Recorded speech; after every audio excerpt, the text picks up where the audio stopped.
can supercharge your brain. Most people go through life learning what they can do, and by implication, what they can't do. The adult elephant with the colossal strength stays meekly tethered to the wooden stake, one that he could pull up like a twig if he chooses, but he doesn't because as a baby elephant, he learned that he couldn't pull free. Similarly, many of us learn early in life what's impossible and never question it. But your brain is packed with hidden potential, and like a full-grown elephant, you can, with certain techniques and practice, break free from expectations that make the impossible possible. We'll talk to you soon. Have a wonderful week, superhero.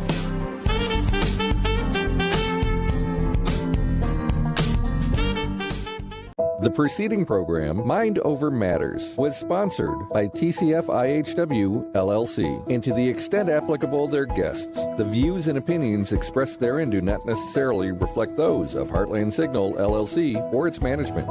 Amy Goodman reports on the news stories rarely covered by the corporate media. Lawyers for Haitian immigrants are petitioning the U.S. Supreme Court to dismiss the Trump administration's efforts to end temporary protected status for more than 300,000 Haitians living in the United States. This comes as evidence uncovered during ongoing litigation has raised serious questions regarding the process Trump officials used to terminate the relief. Democracy Now!, weekday evenings at 11 on WCPT 820. This is a WCPT moment in labor. In the summer of 1909 in McKees Rocks, Pennsylvania, the workers of the Pressed Steel Car Company went on strike due to missing wages. 5,000 workers, mostly immigrants from Eastern European countries, walked out. They protested a corrupt payment system called pooling. The workers also claimed their wives and daughters were sexually assaulted in order to repay debts accumulated for food and housing. On average, one worker would die every day from the poor safety conditions. The workers received solidarity from the International Workers of the World, Standard Steel Car Company of Butler, and the railway trainmen and streetcar motormen who refused to haul scab workers into the city. The strike culminated in a bloody confrontation resulting in the deaths of at least 12 workers and one deputy sheriff, with many more workers injured. This led to a settlement which gave workers increased wages at a posted pay rate and ended the abuses of the company's housing practices.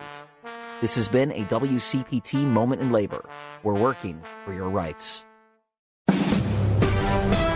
NBC News Radio, I'm Lisa Taylor. Thousands of people are evacuating in eastern Washington, where a fast-moving wildfire is destroying homes in Spokane. Local authorities have declared a state of emergency in Spokane County, where about 5,000 homes are under threat from the wildfire, which has started destroying homes in the northwest part of Spokane. Washington Governor Bob Ferguson has declared a statewide emergency due to the wildfire conditions, which includes high winds, dry vegetation, and above normal temperatures. Washington fire crews are currently battling 10 large wildfires across the state. A fast-moving wildfire is exploding in California's wine country. CAL FIRE says the Feliz fire broke out in Mendocino County north of San Francisco Saturday afternoon and blew up from 40 acres to over 500 in less than 3 hours. Officials say the wildfire is racing through the dry vegetation at a dangerous rate and at last check had grown to over 840 acres and was still only 5% contained. An evacuation order has been issued in the town of Hopland, and a portion of U.S. Highway 101 has been closed due to the wildfire. Several people are dead after a shooting at a fast food restaurant in Twin Falls, Idaho. Police have not confirmed how many were killed in Saturday's incident outside an In-N-Out Burger, but earlier reports claimed there were 3 dead and 2 injured. Police Chief Matthew Hicks told reporters that the suspected shooter is among the dead, and police believe there's no longer any threat to the community. It's not yet clear what led to the shooting. Actor Vincent Pastore has died at the age of 80. Pastore's manager announced Saturday that his body was found by friends at his home in the Bronx. Pastore was best known for his role on HBO's The Sopranos as Salvatore Bonpensiero, one of the show's central characters. His other credits include the HBO film Gotti. Pastore had a lengthy acting career built on playing Italian-American mobsters and tough guys in television and film. You're listening to the latest on NBC News Radio. This is Chicago's Progressive Talk, 820 AM, WCPT Willow Springs, and online at WCPT820.com, where facts matter.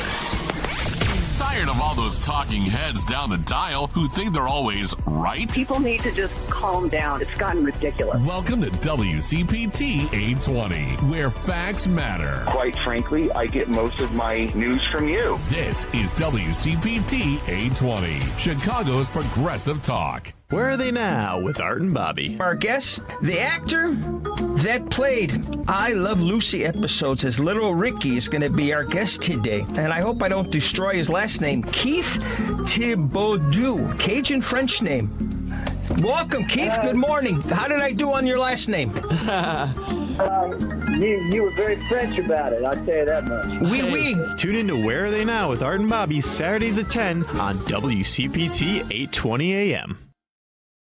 You know that you can listen to Chicago's Progressive Talk on WCPT AM 820. Stream us live at WCPT820.com and on the TuneIn Radio app. Or you can ask Alexa, Siri, or Google to play WCPT from TuneIn. But now you have another option. We're simulcasting our programming overnights. 8 p.m. to 6 a.m. on WSBC AM 1240 for a clearer reception in and around the city. Chicago's Progressive Talk, WCPT 820. And now overnights on WSBC 1240 AM, where facts matter. You know, one of the best parts of summer around here is Fair Week, and it's almost here. The 2026 McHenry County Fair returns to Woodstock August 4th through the 9th, and they've packed the week with something for everyone. Whether you're cheering on the action at the Next Level Bull Riding Rodeo, catching the horsepower at the tractor and truck pulls, watching the quad racing, or waiting for the Demolition Derby, there's never a dull moment. And when the grandstand lights go down, stick around for live performances from country favorite Alex Miller and the always entertaining Feudin' Hillbillies. Of course, it wouldn't be the fair without carnival rides, mouth-watering fair food, livestock exhibits, local vendors, and all those traditions you look forward to every summer. On Friday, August 7th, you can meet me, Patty Vasquez, from 5 to 7 p.m. as we broadcast live at the fair. So grab your family, your friends, and make some memories at the 2026 McHenry County Fair, August 4th through the 9th. Get your tickets and see the full schedule today at McHenryCountyFair.com. WCPT 820, Chicago's Progressive Talk, where facts matter. I'd like to welcome you to WCPT AM's Out Chicago. Think of us as Sunday brunch with your gay best friends. Now please welcome your host, Scott Duff. And a happy Sunday fun day to everybody out there. Scott Duff here along with Ellen Miller. Good morning, Scott Duff. Good morning on this kind of day. This whole weekend has been kind of Yeah, I don't know. I'm happy with the rain. Always happy with the rain. Yeah, we had a lot of rain. We've had a lot of rain. We've had a lot of rain. Oh my gosh, this week earlier when it was like, did we get like a month's worth of rain in one day? It's bad. And my poor brother and his partner had their basement. Oh, the same thing with my some of my friends. The yeah, rain has not been good for everybody. It has not been good for everybody. The storms that knock out the power is the rough part. It's one thing to have some rain, but when you have violent storms, it's problematic, of course. Yeah. Oh, yeah. So I feel for all the people out there that are still dealing with Okay, that. well, now I look like a jerk. No. Being all happy about the rain and everything. You can be happy about something. I know, yeah, but I mean, it was really bad this week. Oof, really especially was. up in Wisconsin. Ooh, oh, yeah, in Appleton. Oof. Yeah. It's not been in love violent. out there. The weather's been violent. Yeah. Mother Nature is upset, folks. Yes. Well, heed her warning. Always. Look, it's been another wackadoodle week, but we're here to make your day a little bit more fabulous. Hey, we know the midterms are coming up in November, but the municipal elections in Chicago aren't until February. But this past week was the day that elected officials and hopefuls launched their petition campaigns. They're out on the streets, getting you to sign things. And Leni Manaa-Hoppenworth, alderwoman for the 48th Ward, joins us to talk all things 48th Ward. And Nova Entertainment is a Chicago-based production company founded on the success of the podcast Boys Love, created by co-founders and husbands Adam Reed and R.J. Silva. Their latest venture is R.J. Silva's play Hail Mary Maria. And joining us a little bit later on in the show, actually live in studio, will be R.J. Silva. I know, we're so excited about having this. People live in studio. Yes, and of course, we would love to hear from you, so give us a call at 773-763-9278. That number again is 773-763-9278. And if you don't want to talk to us, you can always text us at that same number, 773-763-9278. And of course, you can listen to Out Chicago live Sundays from 11 a.m. to 1 p.m. Central on 820 a.m. on TuneIn from Heartland heartlandsignal.com, or watch the live video stream on the WCPT Facebook page or the Heartland Signal YouTube page. And today's show is live on Facebook. We're reading your comments, so please leave your thoughts as well as like and share the page. You can find it at facebook.com/WCPT820. Yes, there we are. So how are you doing there? I'm doing pretty well. You know, Scott and I have had a rough couple of weeks. He lost his beloved pup last week, and lost a dear friend on Friday. We didn't see it coming. Our dear friend Kathy Anderson. She's one of our Kathy and I and her wife Mary and Kat. The other both named Other Kathy, one with a K. Yeah, the K and a C. And we've golfed together for 30 years in a golf league and became dear friends. Kathy passed away from her valiant battle with lung cancer. She never smoked a day in her life, but as many people know, cancer comes in all sorts of forms, and it doesn't even have to, you don't have to smoke to catch lung cancer. And it was a genetic thing, and she was she's a singer and a guitar player. We used to get together and have our hoot nannies.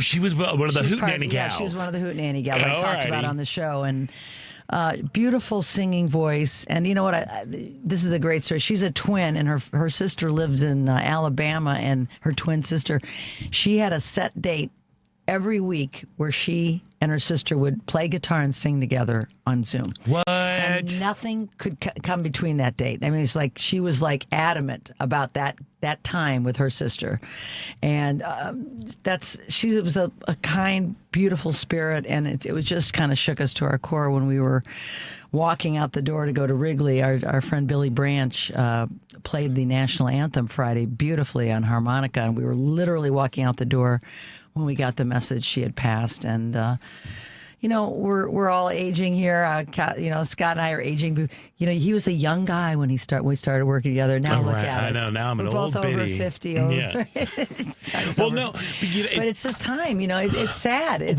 Yes and no. But I was having this conversation with my sister because I was speaking with her yesterday.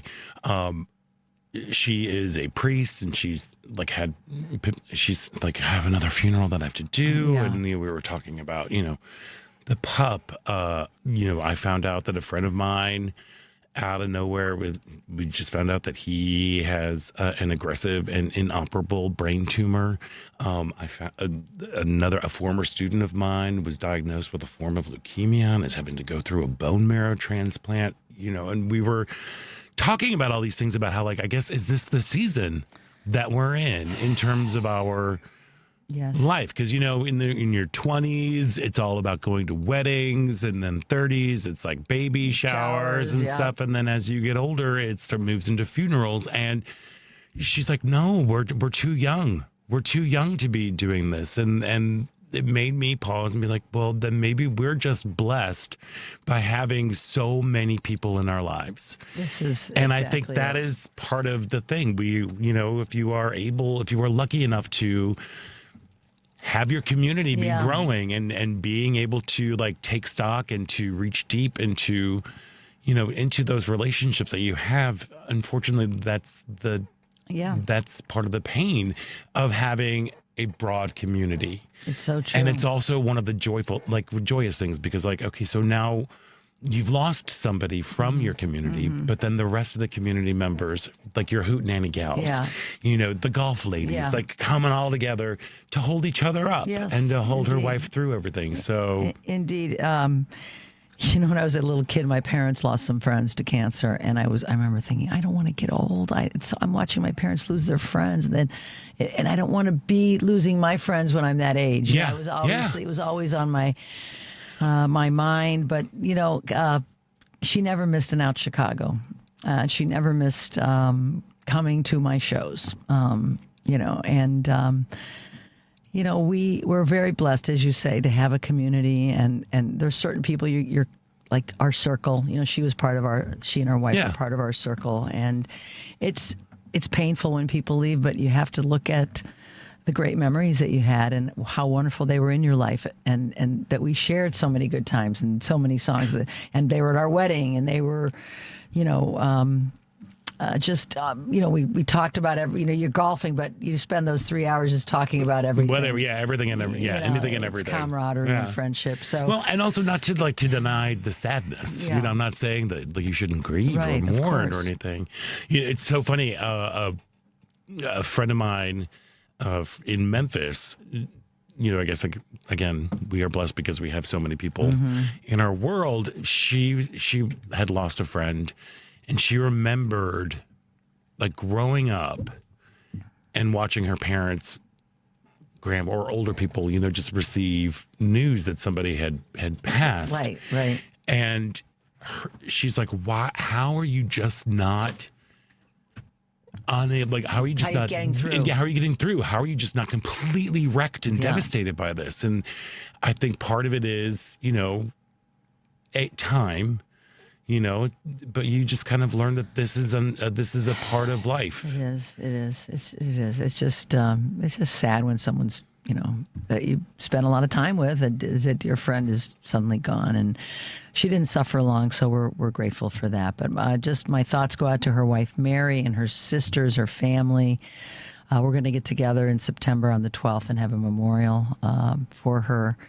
And give her the proper send-off. And just, as I said, one of the nicest people you'd ever want to meet, with a giant smile, always positive, and just another reminder to hold your friends close and, don't try to hold on to animosity. If you're with somebody, if you have a friend that you feel like you've fallen out of with, but you're thinking about them, don't let too much time go by if you care. It never hurts to reach out to somebody and say, "I'm just thinking about you. Indeed. I haven't seen you in a while." And just let them know that you're thinking about it. It's amazing how people all assume when you don't reach out that you don't want to reach out. But maybe you're thinking they don't want to hear from you. They don't want to hear from me. But in life, and my dad taught me this, and I think I've tried to be that way. I try to be the one that is putting myself out there. And at least I know that I did. Yeah. Because I don't ever want to think that I didn't treat somebody, or sometimes if you feel like, why haven't they spoken to me in a long time?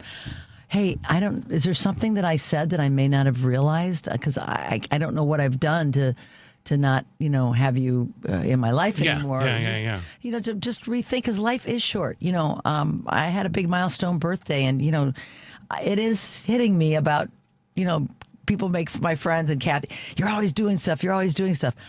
I feel like I'm trying to I want to get as much done and do as much as I can, because none of us are promised tomorrow. None. I'm not going to sit around and wait for things to come to me. I go out and get them. I do them. And at least I can say I have no regrets. And I just, I think most of us try to live our lives that way, but it's not always easy. Yeah, no, it's hard. Yeah, it is. I mean, there's a lot of things that get in our way, and the world right now is very messed up. It's very easy to pull the covers over your head and say, I just can't deal, because there's so much horribleness going on. And, whether you're in part of the LGBTQ community, whether you're a migrant, an immigrant, there's all kinds of places to look and be frightened and sad and upset, but take every day and make the most of it, because don't let them get you.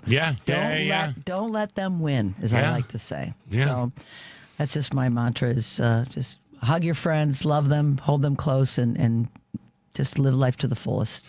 Agreed. It's so funny, since Jerry and I have been walking through this grief with our pup, our sweet dog. I was dumb and I changed the wallpaper on my phone to a picture of Emmett when he was younger, and now I'm like, every time I'm like, oh gosh, that's a lot. I know the feeling. It's so weird. I'm like, that might not have been the smartest decision. But one thing that I'm kind of realizing, is, we have built our life. Our life was very regimented, especially in the past year, around taking care of him. I ran into a dear friend of mine, ran into me at the snack factory. She gave me a big old hug, and she was like, you know what, here's the thing.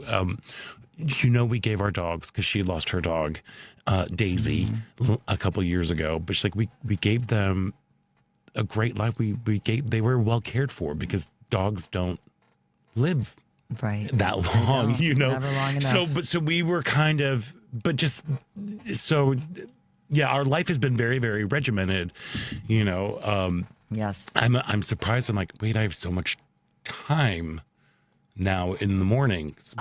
Same. Which is like, I mean, it's crazy. It seems you just take it really for granted that you do these things, and now you're like, oh wow, I have a what? whole 2 hours back because, you know, it would literally take Emmett about 45 minutes to walk the block, and we would do that. You know, I'd do it 2 times before I would have to go to work, and now like world is kind of opening up, but we are having to undo habits. Oh yeah, you know, but it's going back to. I mean, this is also perfect right now with, you know, everyone going after Fauci for some reason. Nothing better to do. You know, because COVID is real, but COVID is fake, and all that mishigas that was going on this week. But just like, you know, in terms of stepping out, because now we have more time. Now we're able to, like, we don't have to leave a place to come home and walk the dog. We don't have to make sure that we allow this time before, you know, or whatever it is, you know.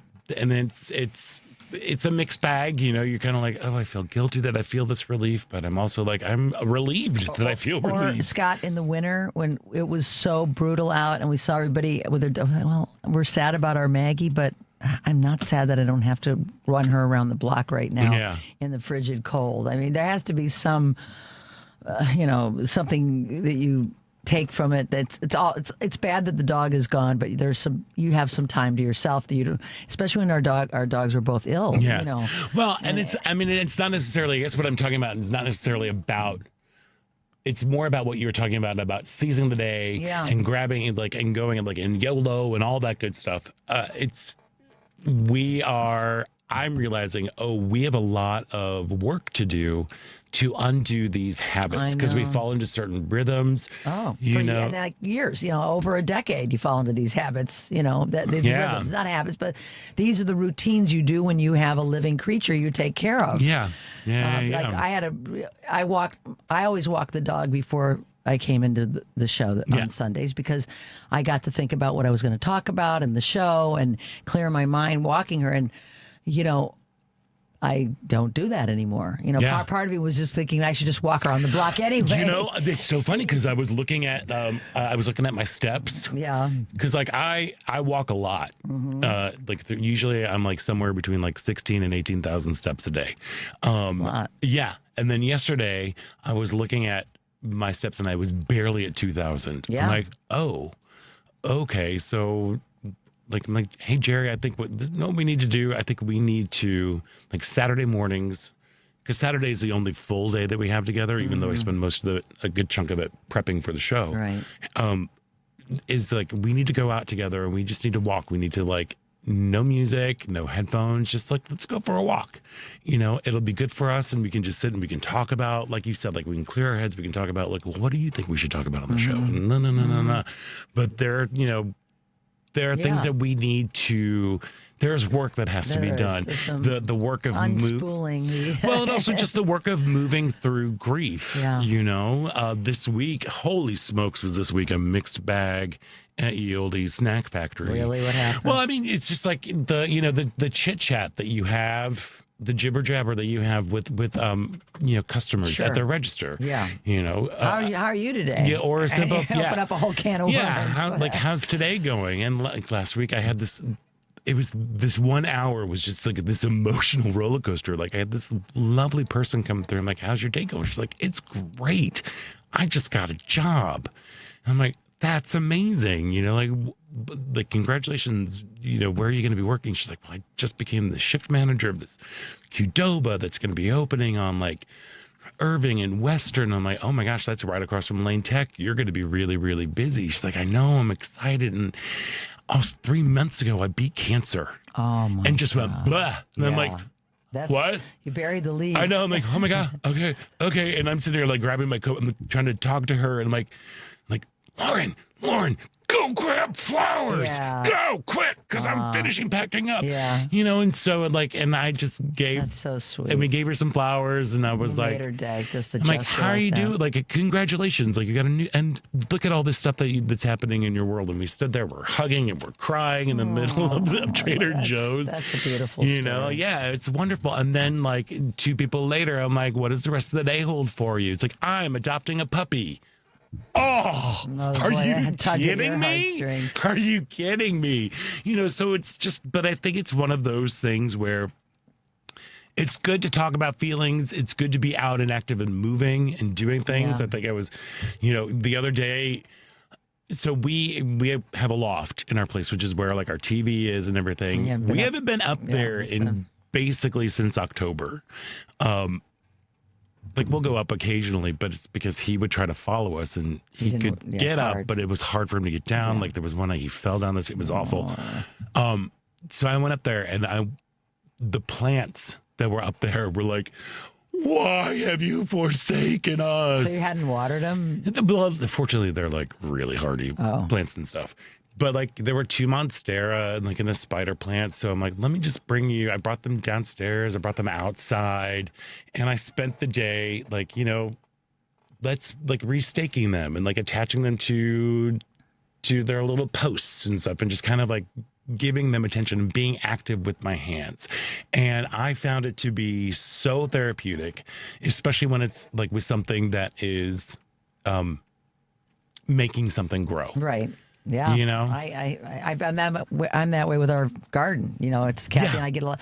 So I wonder, all the money we spend on the plants, the fertilizer, the soil, the water. Oh. But you know what? It doesn't matter because there's something when you pick your own, you know, tomatoes, cucumbers, peppers, and that's what we grow. Right, yeah. It's such a satisfying, fulfilling thing. And you're eating things you grew. It's just, it's really great for the mind. And that's why people have been gardening forever, you know, not just because of the food, but because of how you feel about. Yeah, there's something about getting your hands dirty. Of seeing something grow, you know, and enjoying it. And it's been, gosh, quite a year for our tomatoes are crazy. It's because of all the rain. The rain and the cool and, you know, the combination of things. And so, yeah, there's a lot to be grateful for. And we have to move forward through our grief. And but you can't deny that it's there because it is. It's just life. You know, that's part of life. Dying is part of living. And just move on. But Kath,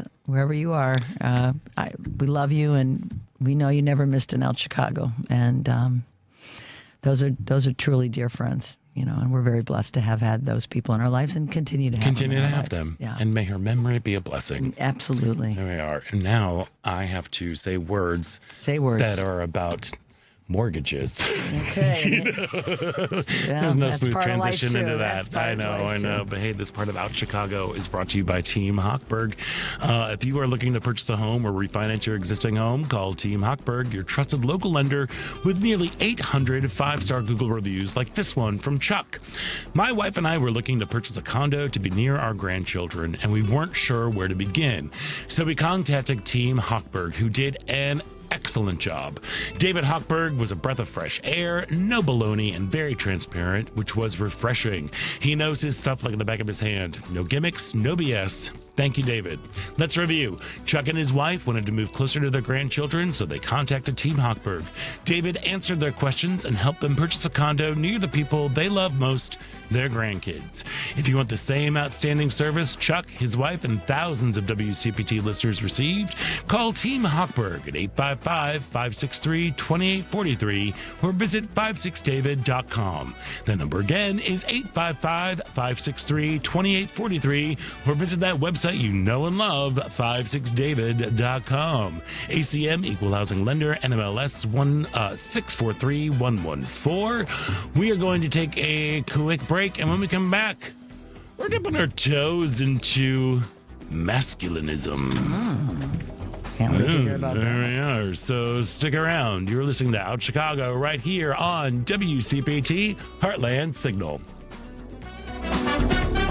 The Chicago housing experts. I want to throw a little dig at the MAGAs here, because every time I hear is how horrible Illinois is, how horrible Chicago is, but yet we still have the hottest market in the country. And we have that hottest market in the country because everybody wants to live here. All right, so our house prices are skyrocketing, while other places in the red states and such, I'm sorry to say, but my home inspector friends that I have, they're starting to get hungry. The Chicago housing experts. Saturdays at 6 a.m.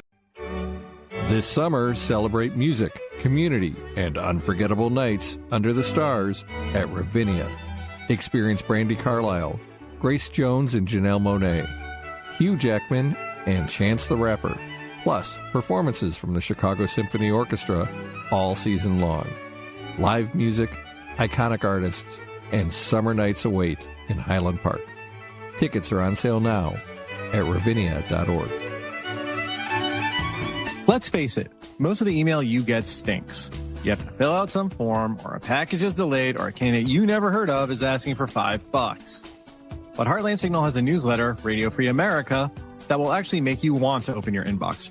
Written by our senior political analyst, that's me by the way, we focus on the stories perking up from the states before it gets on the Beltway media's radar.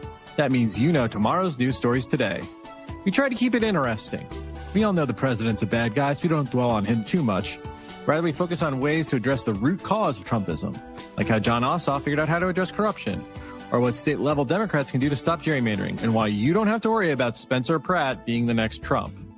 And we try to keep it light, too, because let's face it, you deserve a laugh.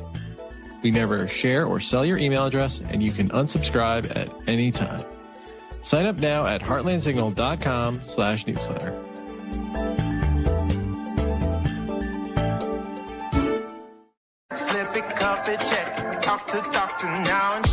Nearly 1 in 2 U.S. adults have high blood pressure. That's why it's important to self-monitor your blood pressure in 4 easy-to-remember steps. It starts with a monitor. Be next to talk to your doctor about your blood pressure numbers. Get down with your blood pressure. Self-monitoring is power. Visit managerbp.org. Brought to you by the Ad Council, the American Heart Association, and the American Medical Association, in partnership with the Office of Minority Health and Health Resources and Services Administration.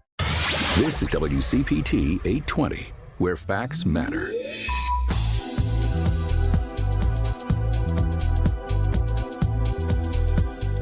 Hey, this is Mark Patton, and I'm from Scream Queen, My Nightmare on Elm Street, and you're listening to Out Chicago.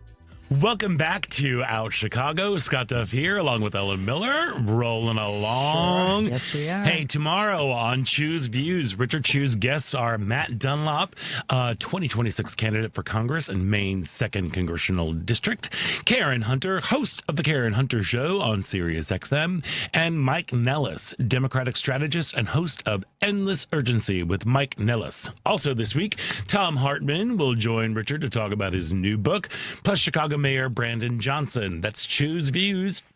Weekdays from 6 to 8 a.m. Central on WCPT 820 a.m., the Heartland Signal website, TuneIn, YouTube, and Facebook. Okay, so this week I saw a couple movies. Oh, did you get out to see the Odyssey? I did get out to see the Odyssey. And? I loved it. Seems like everybody does. I haven't talked to one person that didn't. I've talked to some people who don't like it, but I'm just like, you're just a contrarian, and be quiet. And you're wrong. Your opinion is wrong. Did you see it on the IMAX? No. Here's the thing. Everybody in Chicago was trying to see the Odyssey on the biggest screen last week. Mm-hmm. The only seats that were available were in the front row. And I'm like, I am not going to be looking up Matt Damon's nose for the next 3 hours. And truthfully, there is only one true IMAX theater left in the Chicago area. In Woodridge. Yeah. That thing is sold out, I think, pretty much through August. Yeah, that's what I hear. But it is amazing. It is a incredible feat of filmmaking. The thing that I loved about Christopher Nolan's interpretation is it captures the expanse of a myth. Myths are wide, they are broad, they keep unspooling. And within the Odyssey, there are stories within stories within stories that then come back to the main story. So it's this gentle unfolding, because let's see what's going on with Menelaus. And when Menelaus is like, well, did you know what happened here? And then you go back to here, and then but you're still in this Menelaus story before you go back to the Odysseus story. Like, it's just so. Is it easy to follow? Yes. Okay. I think part of it is just stop trying to figure it. Also, I just want Agamemnon's outfit. It's bad cute. Like, oof, it's hot. I bet. Oh my God. Agamemnon. Yeah. Yeah. But like the performances are great. Samantha Morton is fantastic as Cersei. I loved Charlize Theron. I love her as Calypso. But that's part there where people are like really coming into fights about that particular one. Anyway, so I saw that. It's about Odysseus, the quintessential hero, who goes off to the Trojan War, and then his 20-year track getting back home. I also watched Masters of the Universe, that stupid He-Man movie. Boy, oh boy, is it dumb. What brought you to go see that? What inspired you to? Because I'm gay. Hello. See the guys Hello. the mask, Have you seen him? No, Have you seen his outfit? No. It is a chest plate and a loincloth. We're happy about that. Gotta do what you gotta do, I guess. But but the thing that's so funny to me, like that kind of goes with both of them, is the this idea of masculinity. Yes. And even masculinism. Talk about going back. I don't know. I'm doing a horrible job weaving this in and out. But I want to I appreciate but so earlier this week, like on Tuesday, I got home from work. I get home from work late, and usually what I like to do is I like to go outside and smoke a jazz cigarette, and just hang out, listen to music or the news, and just look at my patio and enjoy the other. And I had a friend of mine, my old neighbor, who used to just come over and join me, and we'd just sit out. Like, she'd just randomly, like, she'd step out to smoke a cigarette. I'm like, well, come on over, and we just sit and talk. She texted me. She's like, can you FaceTime in like 3 minutes? I'm like, yeah, of course. And she lives nearby. No. Well, she no longer lives right next door. Okay. She lives. I mean, she still lives nearby, but she doesn't live next door. But she can just pop over, and she just opened up. She called. She's like, I just wanted to sit outside with you for a little bit, and we talked virtually. And we talked for 45 minutes. About that. And we talked about the Odyssey, and what she was talking about was like how Odysseus's masculine energy, his need, kind of ruined everything. It's a big theme actually throughout the movie, which I don't understand why conservatives are really upset about. But they're upset because there are black people playing the in there, and trans people are in there, and it's like, just stop. Stop it. It's a movie. It's a movie. Who's looking for authenticity? It's a movie about a myth. It's a movie about a myth. It didn't even happen. It's like, let's just do this. Let's go. But we talked about, like the masculinity, and it was her pride. I mean, the whole reason why the Trojan War happened is because Menelaus, because his wife went off with Paris, so there was like this. It's the fragile male ego. Yes. We all know there is nothing more fragile than the male ego. And what is happening right now is there is a rise of masculinism in MAGA. It's the belief that feminism emasculates men, and that men should be in control while women stay at home raising children. It's different than good old-fashioned sexism or misogyny. It's actually a political ideology designed to deny women, or anyone who isn't a straight white cis male for that matter, their rights. Yeah, But it is gaining, like you can see it. There's right now the Atlantic has been kind of have their fingers on the pulse of following this. There was an article that Helen Lewis put out in June this past week. Adam Sewer put out an article called The Masculinity Scam. It's about how the manosphere and this administration in particular are using the fragile male egos to form policy. You know, like, I mean, there's some people who are really, really extreme about it too. Like, they want to get rid of the 19th Amendment. If you are unfamiliar with the 19th Amendment, that's the one that got women the vote. Yeah, just that one. Yeah. You know, they are looking at like the political, it's now like a political block. That's what the difference, I think, between conservatism and liberalism is. With conservative, they want, like, it's a family unit, and the man should be responsible for everybody within that household, as opposed to a liberal point of view is everybody in that household gets the same voice. That is what they're looking to deny and turn back. And you can even see it with all of these like bananas characters that are happening in the White House. You know, you have Dr. Oz saying that I believe it was Dr. Oz who said that we were like we're under birthing. There was we're under poop. It was something about not having underpopulating. Yeah. It's like people are not having enough kids. Underbabied. Thank you so much, Debbie. That we are underbabied. They are like the dropping birth rate is a big issue.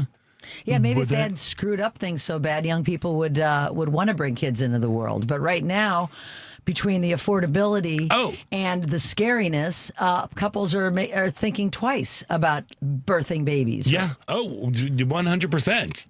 That's like, I mean, that is one of the big things. And it's so, I mean, you see like Pete Hegseth, like lecturing generals that they are too fat. And now all of a sudden he's in favor of gender affirming care. Right, as long as it's testosterone for guys. For the guys. But it's like, it's the same thing. This is the same thing that happens with our trans friends. Yeah. You know, that's the same therapies that they are receiving. It's just that if they do it for his purposes, it's okay. If you do it for your personal purposes because you want to live your authentic life, forget about it. Yeah, I mean, and you have, RFK posting like shirtless videos of him working out in jeans, like what the heck? Like there's this mentality that is encouraging particularly young men that it's the only thing that is masculine that makes you a man is power, is how ruthless you are, how determined, go-getting, how much money you have. It's all about it's very aggressive and control and power and running under the assumption that men and women are not equal. Correct. Well, I want to ask Devin, who's a younger man here. Are you seeing any of this among your peers? Somewhat to an extent, yes. Me and my one friend Dave, we have a lot of fun going online debating these people because they love to run their own TikTok live videos trying to spew this kind of BS. I can censor myself. Yeah. But it's definitely coming on a lot more with the young men sort of thing where it's like, because again, I mean, I'm a little bit younger than both of you. Yes. He's going to take a Yes, the same age as my mom, and he hates when I say that. Oh my God, stop saying that. And I'm probably the same age as your grandparent, but go on. My grandpa just turned 80, but hey. Oh, thank God I'm not that old. But you're seeing, I mean, because growing up, I mean, there was always the thing, you had the gym bros, the guys who went to the gym daily, constantly lived out, but now you're seeing this whole thing where it's just they're trying to go like everything's masculine. And also I'm seeing the new thing where it's like now being compassionate to women is seen as gay. It's like, oh my, and that's the thing now, Scott. They're using this masculinity, I guess, Alan, too, to bring in homophobia, but not so much against the lesbian crowd. It's I don't want to be seen as a gay man. I gotta be tough. Yeah. And then of course the slur of gay is coming back. Like the last time I heard that was when I was a camp counselor and I was dealing with fourth graders. When everything from a fourth grader's mind is either gay or retarded, and middle school insults. I know it's like middle school insults, and that is the culture that is being created right now and being permeated, particularly with the MAGA base. I don't understand. Like, and you can see it like when they're going after, going after James Tallarico. Right. Like that. the thing that's just so unnerving about that, like that's so unnerving about most of the stuff that's going on with this administration, is it doesn't make sense. Like, they cannot attack his policies. They cannot attack his character. They cannot attack like how he's presenting himself, but they will attack to say that he is vegan. There's like, tofu talarico. He's not, by the way. They go after him saying that he's gay or that he's transgender. Like, they say this multiple times, none of which is true. The new boogeyman for them. Yeah. Yeah, it is we always had Devin, what? Well, just Scott, here's the thing. We've noticed this with the Conservative Party. When have they ever attacked a Democrat's policy? With Biden, it's, he's too old. He's sleepy. Their dear leader, Ted Cruz. He never insulted Ted Cruz's policy. He said his wife was ugly. Yeah. MAGA doesn't know how to attack real issues or policy. It's all culture wars and other BS. BS. It is. That is true. And So true. They get the attention. There's nothing about policy anymore. You ask a Trump supporter name their favorite Trump policy, they'll probably say something like gas prices are lower because they don't have anything. No, right. Thank you. Yes. And the other, this Christian nationalist situation, part of that article that Terry Gross on NPR did, this, talked about the 19th Amendment being, repealed. This one of the guys that floated that is a Christian nationalist named Douglas Wilson. He's a pastor who co-founded CREC, the Communion of Reformed Evangelical Churches. It has a network of 170, including the church that Secretary of War Pete Hegseth belongs to. And Wilson was a guest pastor in February at the Pentagon's recently created monthly Christian prayer service. What the actual F? Well, and the thing that's so frustrating is because that particular person right there, was it Wilson? Yeah, Douglas Wilson. I believe on a UK show, he described women as like small-breasted biddies or something, which is like, okay, so Mr. Christian, that is not very Christ-like to be calling people these things. And also, but it goes into it's the same sort of argument that people would come into with feminism. They are like, nobody will want to be with you, you're ugly, you're probably a lesbian, you're like all of these things. It is nothing but middle school insults, as opposed to like looking what true character is, looking at what true leadership is, what true, I don't want to even say masculinity, but of the humanity of being able to make really hard decisions that benefit, like weighing the pros and cons to see how it's going to benefit the most people, particularly most American citizens. You have people that are being you can see all of this weird sort of butthurt response from MAGA, how like, again, Tellerico, they're going after him. Why are we going after Fauci? This is you see all of these people that are going after like the personal attacks that are going after people. A lot of them are women, and it's the purpose, the point. See all of these like stupid lawsuits that are being like thrown out there. The point is not, they know they're not going to win them. Right. The point is to drag their name through the mud for a little bit, to make their life really, really hard for a little bit, make it be expensive so they have to get lawyers and everything for a case that's going to eventually be thrown out of court. And they know that people's attention, they hear about this lawsuit, and rather than following up and figuring out how it finally resolved itself, they just take the broad stroke of, there's a lawsuit against them, they must be guilty. These are clearly unevolved humans, these men. They're clearly living in the, schoolyard bully mode of their lives, continuing on with it into adulthood. And sadly, they're the leaders of our country right now. Yeah, they are. But the thing that's just, and we're also living in a time where they're within the manosphere, which I don't dip my toe into because it's annoying and BS and like all that stupid fragile male ego stuff that happens. We're living in a time where you question, do they really believe what they are saying? But are they doing it just for clickbait? And even if they are just doing it for clickbait, for clicks and likes and whatever, and for interactions, it is still getting that message out there. Yes. Mm-hmm. And that can be really, really dangerous. It's dangerous. Especially to like young men, who are trying to grow up in this world where it's like, it's difficult. It's hard. It's very difficult for lots of reasons. It's difficult. Yeah.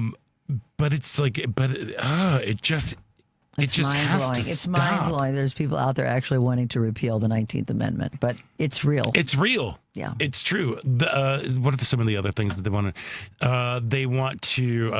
The biggest issue right now for them is also like the dropping birth rate, and the message that they're saying is like, oh, you got to be women. You need to be fertile. You need to stay home. You need to have babies, which also then goes into the whole fear. And the reason why they're worried about low birth rate is because they're worried about, the great replacement theory that white people are going to be in the minority, and that can't be. Right. It all comes back down to the perennial favorite, racism. Mm-hmm. Alive and well in our country, starring our dear leader at the top. Oh, yes. Yeah. Oh, yes. And that toad, Stephen Miller. Anyway, just something to think about, just kind of be looking on the rise, like seeing what's going around in your world, seeing like how are people. Oh, but there's also this whole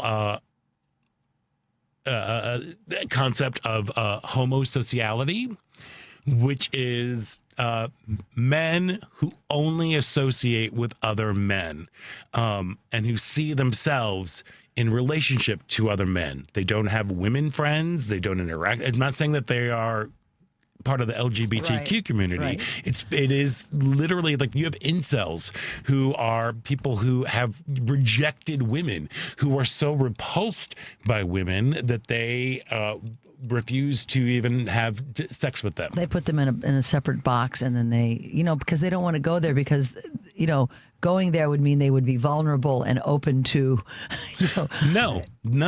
Going there would be that they have lessened themselves because women are less than. Like, that is the mentality. So if you are a MAGA woman out there and you are listening to this, like, just remember that there is a good chunk of the people who want to take away your rights, believe that you should not vote, that or you should follow your husband's vote. And you should follow your husband's vote. Or they know that you shouldn't even vote. As we said, taking away the 19th Amendment. It's insane. I can't believe we're having this discussion, but in this day and age, but it's out there.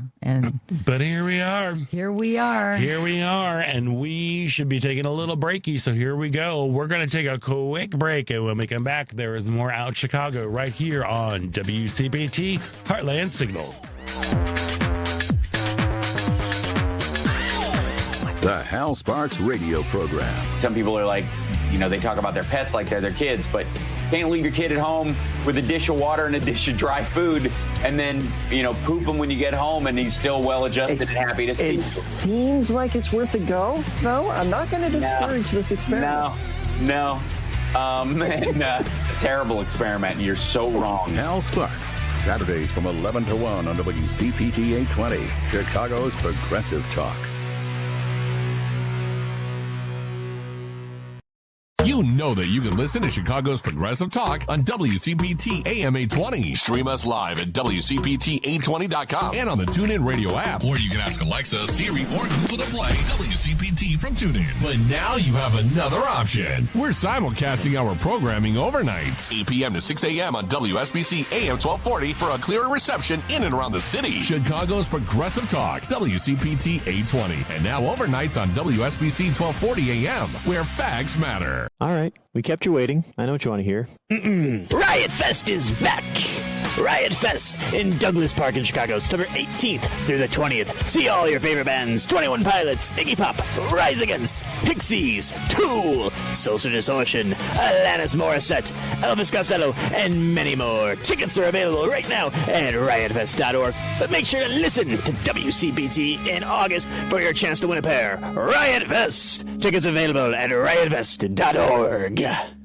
WCPT 820 listeners, it's time for some girls news. In 2026, women's entrepreneurship is surging. Driven by a desire for flexibility and accelerated by AI and digital tools, women are increasingly leading in e-commerce, wellness, and service-based sectors, with a major trend towards solo, high-impact, and home-based businesses designed for a work-life balance. Women entrepreneurs are heavily utilizing AI and e-commerce tools to streamline operations and reduce cost. 68% of women entrepreneurs have cited a work-life balance as a primary motivator to becoming a business owner, driving the demand for virtual assistants, digital marketing, consulting, and online coaches. Now, despite the growth, there is a push for better banking support and policy with a focus on addressing the $3 trillion opportunity for women and minority-owned business acquisitions. WCPT 820 listeners, I'm Whitney Rydell, and this has been your Girls News. You're listening to WCPT 820 because facts matter.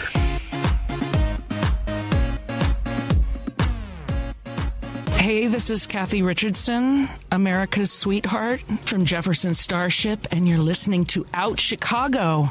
And welcome back to Out Chicago. Scott Duff here, along with Ellen Miller. Hey, you are going to be playing. Speaking of Kathy Richardson and Jefferson Starship, my band Nelson Street Revival will be opening for Jefferson Starship next Saturday, August 8th at Romeo Fest, which is in, of course, Romeoville, Illinois.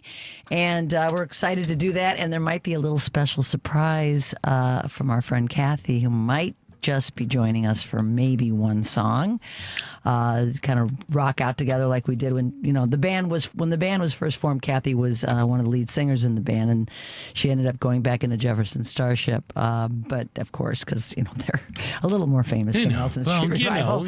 But we're still dear friends, and I'm thrilled at the opportunity. It is I guess it's like a 3-day or 4-day festival out there, and it's right downtown. There's a pavilion, and it's all free.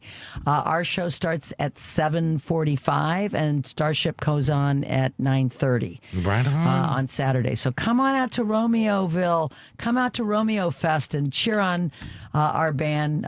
We had a rehearsal on Monday, so we're excited and ready to go. And I just can't wait. That'll be very exciting. Yeah. And hopefully we'll have better weather. Like looking at all the stuff that's happening instead of Romeo-palooza, Lollapalooza. Holy smokes. There's a lot of people at Lollapalooza. A lot of Lolla happening. Yes, my neighbors that are all teenagers are just, I said, did you see the picture of the mud? We don't care about the mud. Oh, yeah. No, I don't care about the mud. It's just the number of people.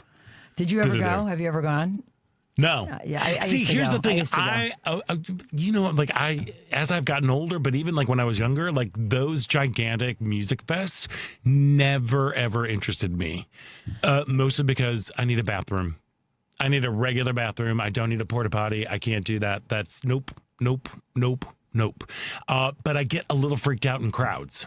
Yeah, I know some friends of mine. Like that's kind of why, But you can't stand away. You can get as close or as far. Yeah, but then why spend all that money? So you can be like, well, there's big screens and you can hear. But still, why would spend all that money when you could just be standing all the way in the back as opposed to sitting up? I just, I don't know. Like, I don't want to yuck anybody's yum. Right. But it is one of those moments where I'm like, it's just a lot. And this might just be Grandma Gay coming out of me. But I'm like, it's just too many people. I don't want you touching me. I don't want to be sweaty.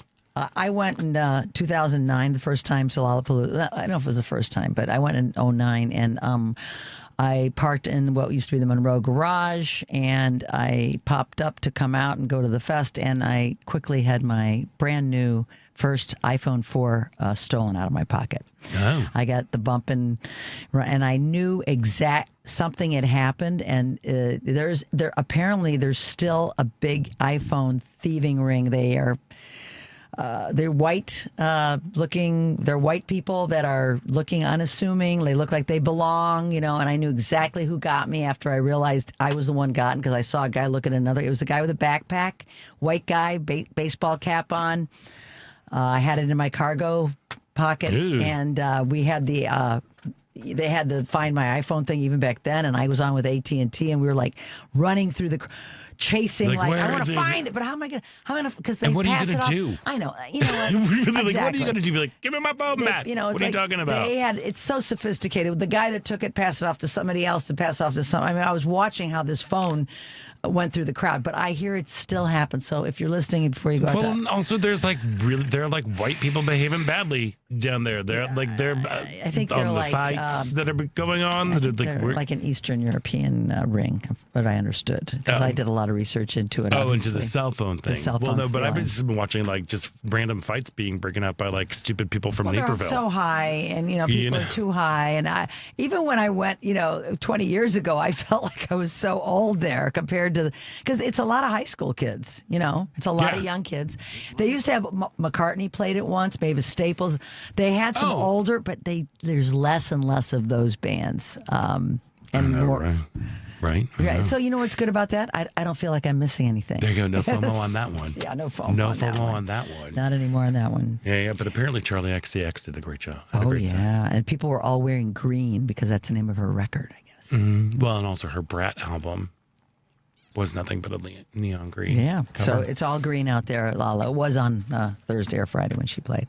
I did go to a Lala after show, which was actually before Lala, Wednesday night at the Vic. It was a band called Wet Leg. And the band that opened was a local band called Smut. And Smut was great. Wonderful. Chicago band. I know Smut. Of course, I posted on Facebook about it, and my friends were like, "Oh, Smut and Wet Leg." I was showing our age. Like, that sounds fun. But they were. What kind of music? Like pop, kind of punk. I'd say pop punk. Okay. Both bands were led by women singers. Fabulous. So I loved that. And so, I wanted to get my, Kathy, you just want to be relevant, honey, don't you? Well, no, like but you're that's still good. a part of it. Be I relevant, said, yes. I do want to feel like I still have a touch of that. Girl, I've been on. running like I am a Mr. Give me my Pop-Tarts. I love them. Give me a lady with a top pony and like, a bikini top, and I'm good to go. But I need to I'm woefully out of touch with the music that's going on. I think the one this year, the one throw to the oldies, to the older folks was Smashing Pumpkins. Yes, it was. Which my friend went to go see at the Riv the night before. Played, and I heard at Lala, though, that stage was not the most crowded stage. Well, surprise, shocker. I've had some very weird interactions with Billy Corrigan. Not the nicest person. Anyway, no comment. Hey, tomorrow on Live, Local, and Progressive, Joan Esposito will be talking to Pat Kreitlow, founder and editor of Up North News, ahead of Tuesday's primary election in Wisconsin. Joe Cunningham, former congressman who now serves as spokesperson for the Pharmaceutical Reform Alliance. He'll discuss the PRA's new report on big pharma and drug prices. And Rex Hupke, USA Today columnist. That's Live, Local, and Progressive weekdays from 2 to 5 p.m. Central on WCPT 820 AM, HeartlandSignal.com, and TuneIn. And we're going to take a break and come back, and there's going to be more Out Chicago right after the news, so stick around. You're listening to Out Chicago on WCPT, Heartland Signal. Tom Hartman. So, what's on your mind today? Chaz in Lakewood, Washington. Hey, Chaz, what's up? Asiba, comrade, is another glorious Dan Trumpistan, is it not? Indeed. It certainly is, Chaz. Hey, I'd like to think that we're friends, right, Tom? I think so, Chaz. We've talked many times over the years. Can I get a ride to the airport? No. The Tom Hartman radio program. Weekdays 11 a.m. to 2 p.m. on WCPT 820, where facts matter.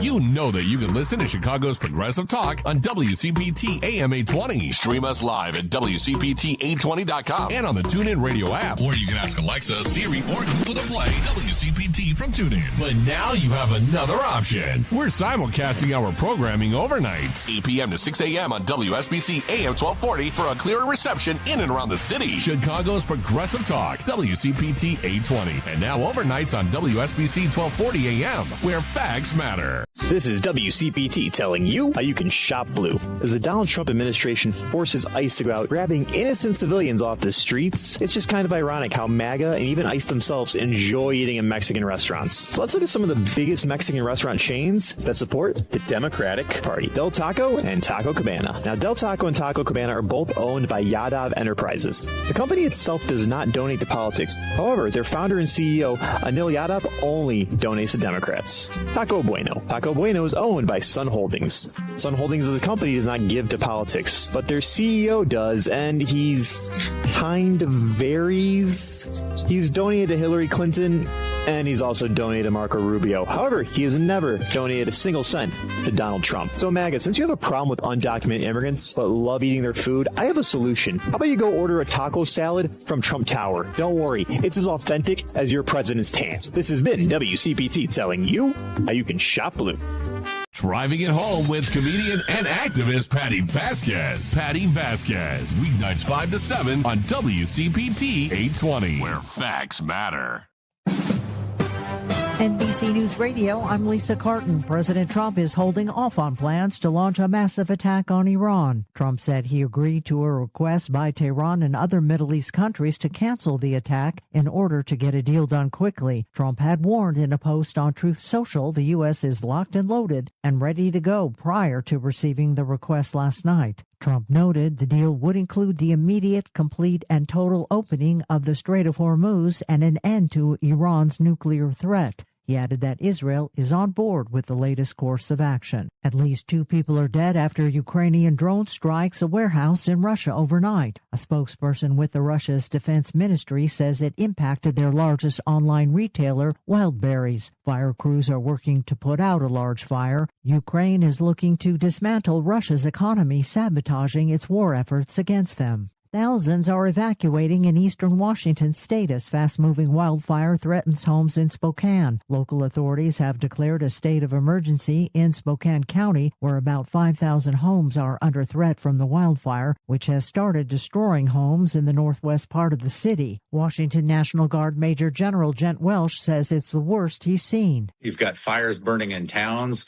You've got level 3 evacuations. Like I haven't seen before. So this is a very dangerous and very complex series of events that are impacting Washington, especially on the eastern Washington side right now. Governor Bob Ferguson has declared a statewide emergency. 4,000 firefighters are battling the flames. Ford is recalling over 47,000 F-150 and F-250 pickup trucks. A spokesperson says the rear camera's display screen blocks when the menu is opening when reversing. It violates a federal rule and may cause an accident. Owners will be sent a letter later this month. You're listening to the latest on NBC News Radio.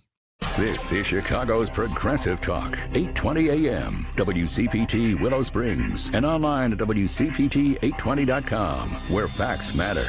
You've been working hard all day and didn't have time to catch up on the news during work. And that phone just wouldn't stop. We've got you covered. Joan Esposito, live, local, and progressive. We will fight as many places and as many times as it takes to get this power back. Joan Esposito, afternoons from 2 to 5 p.m., WCPT 820. Stephanie Miller. Bob Cesca joins us now. Oh, God, shut down the internet. Can we just shut it down? We just got to unplug it. We need a timeout from the internet. Yeah. All of American society. I think, you know what? I say that half jokingly, but the other half is like, yeah. As someone who worked his entire career on the internet, I feel like we just weren't evolved enough. We weren't ready when it came along. Came along way too soon. Stephanie Miller, weekday mornings 8 to 11 on WCPT 820. This summer, celebrate music, community, and unforgettable nights under the stars at Ravinia. Experience Brandi Carlile, Grace Jones and Janelle Monáe, Hugh Jackman, and Chance the Rapper, plus performances from the Chicago Symphony Orchestra all season long. Live music, iconic artists, and summer nights await in Highland Park. Tickets are on sale now at ravinia.org. What is dedication? My daughter is biological and my son is adopted. I love them both so much.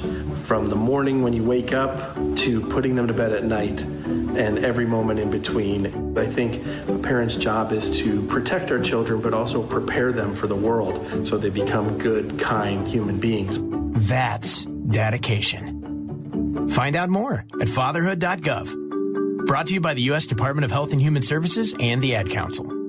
Alexa, play WCPT. WCPT from TuneIn.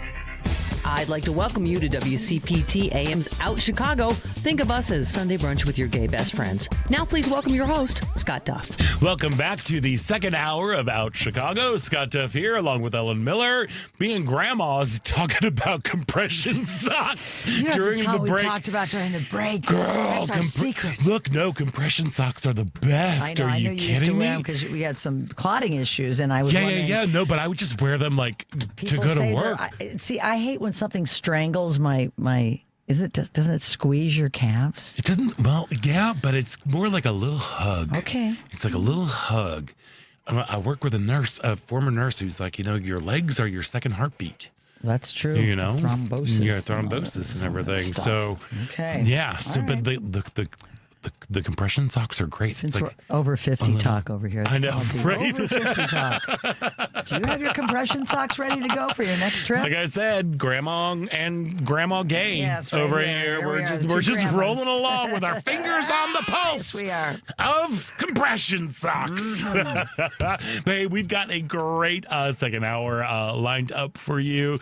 A little bit later on, joining us in studio is RJ Silva. He is a playwright and co-founder and producing director of Nova Entertainment, which is a Chicago-based production company.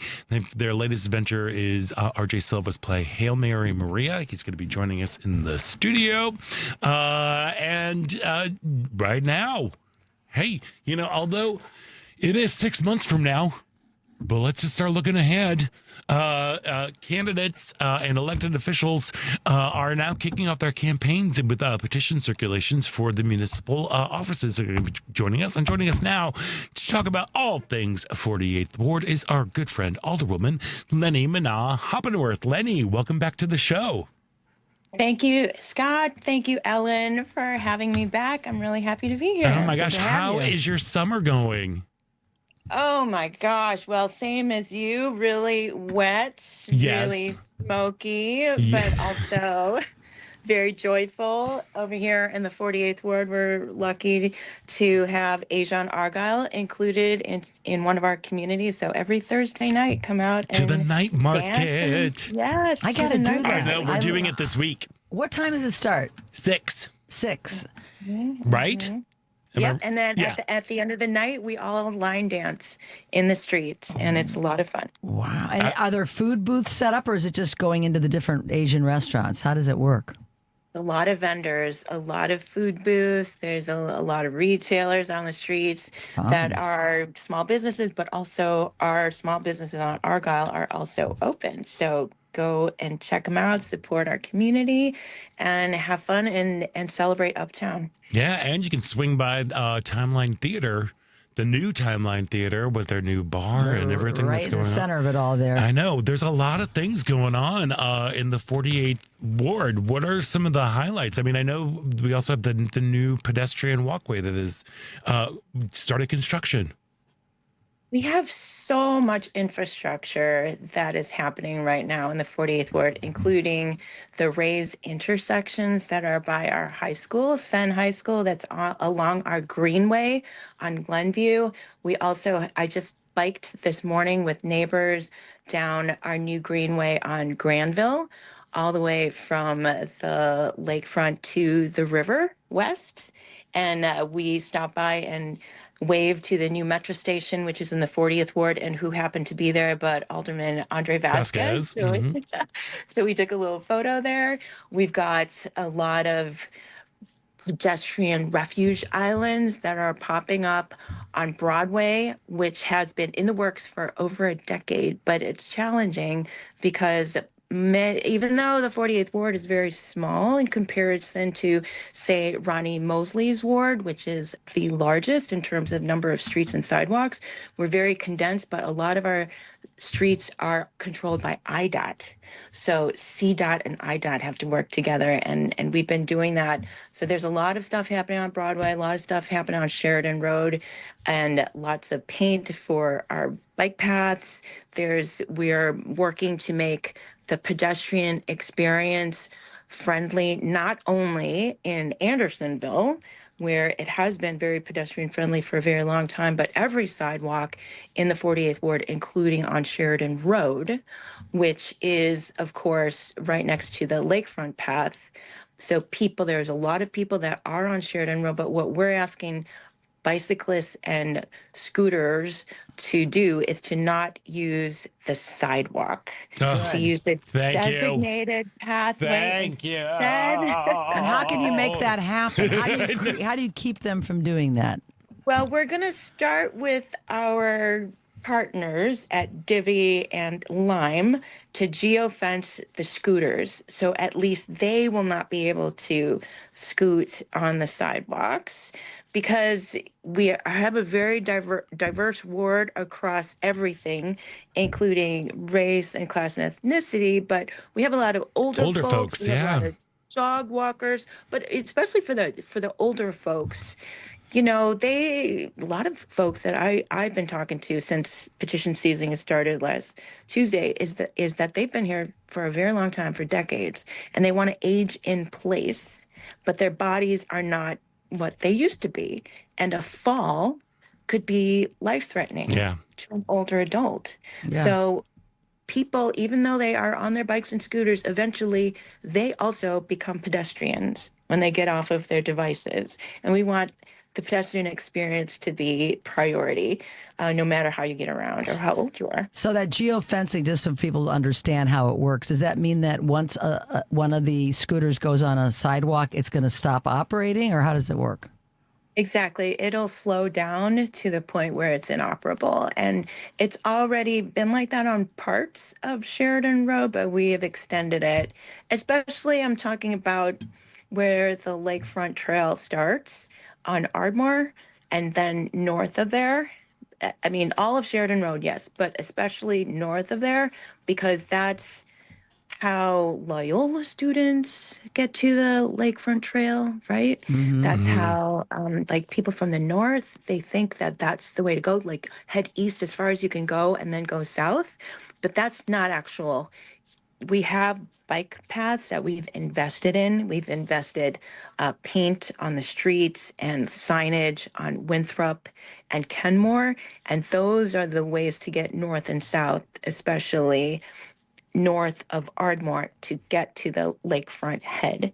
And we're going to continue to advocate for that. CDOT's been a really great partner, and now Lime and Divvy are also on board to do that. But even if you own your own personal device, we ask you, please be mindful of your neighbors. And sometimes they don't have eyes in the back of their heads. They can't see you coming. Right. And people are listening. Mm-hmm. You know, I'm a walker in Lakeview, Leni, and I always keep one ear open. I listen to music or something, a podcast in the other ear. But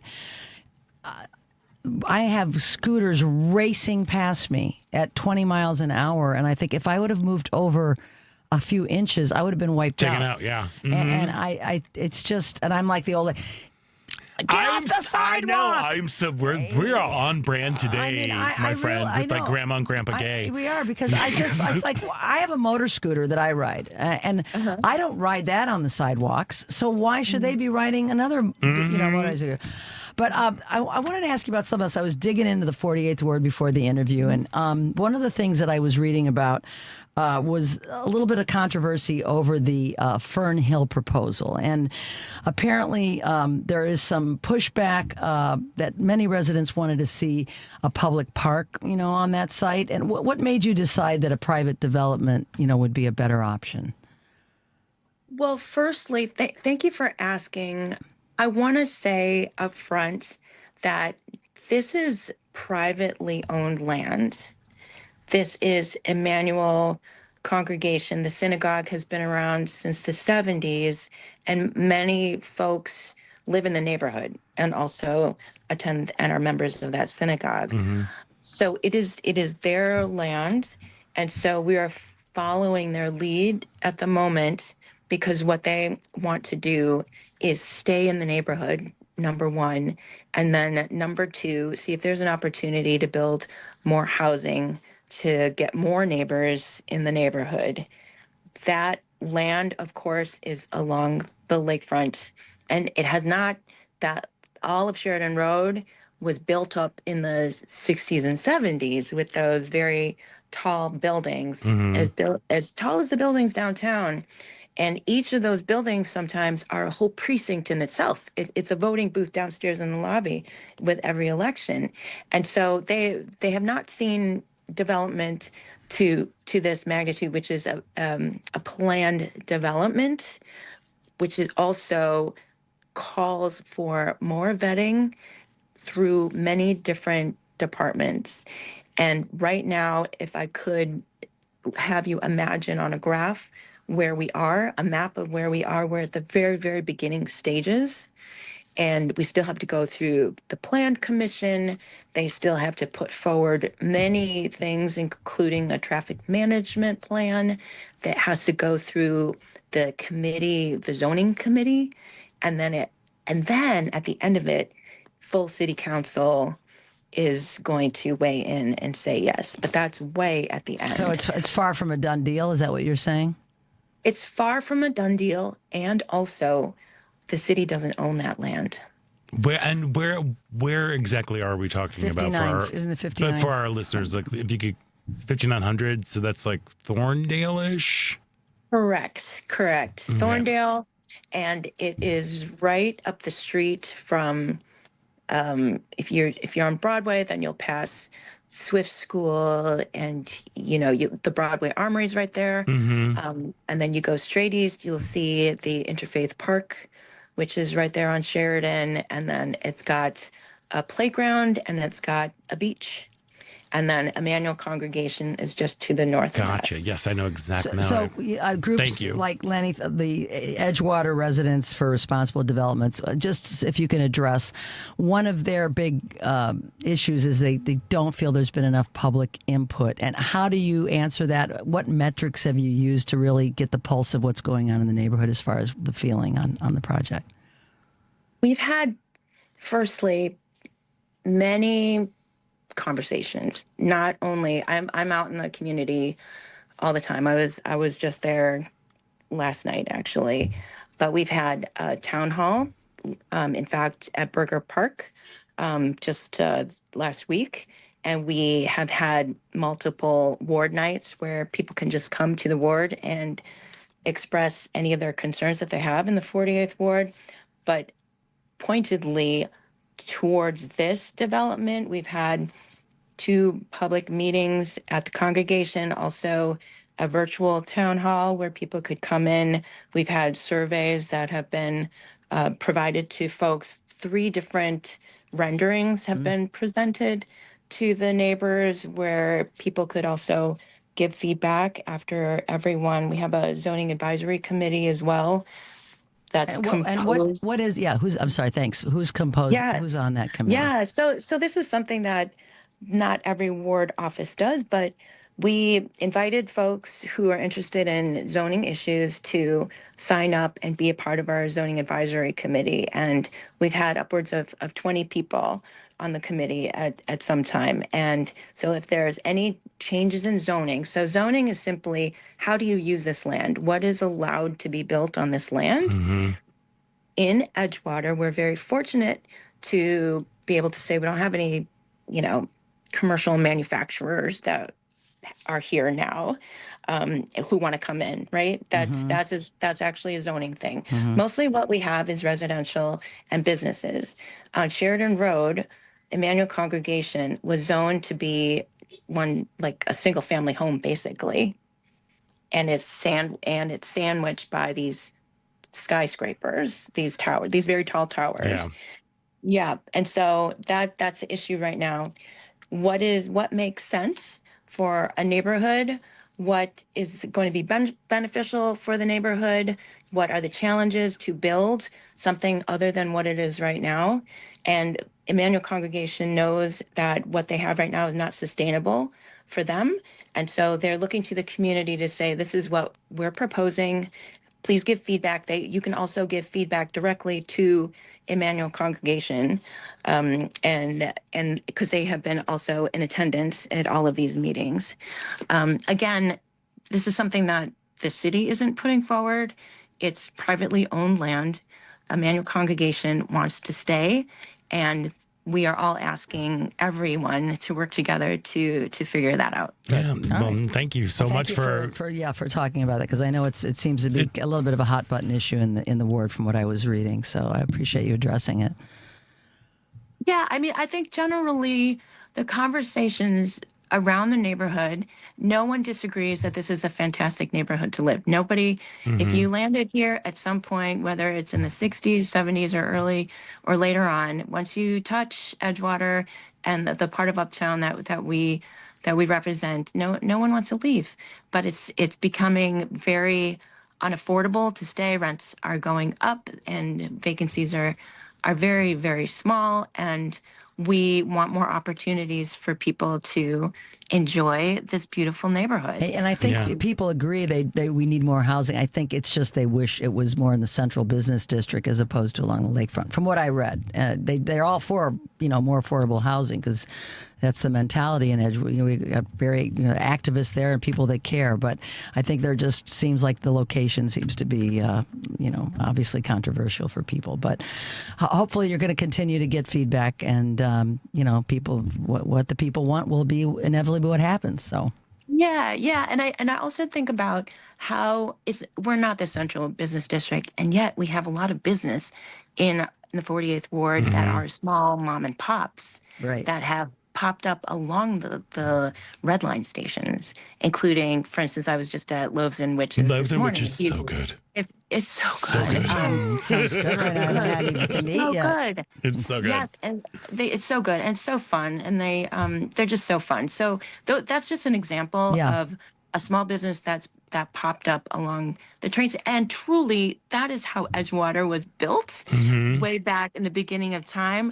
A train station was the hub, the reason why people wanted to live in Edgewater, because there was transportation from Edgewater to wherever that central business district might be, right? Yeah. But they didn't want to live down there. They wanted to live up here, where it's a little further away from that central business district.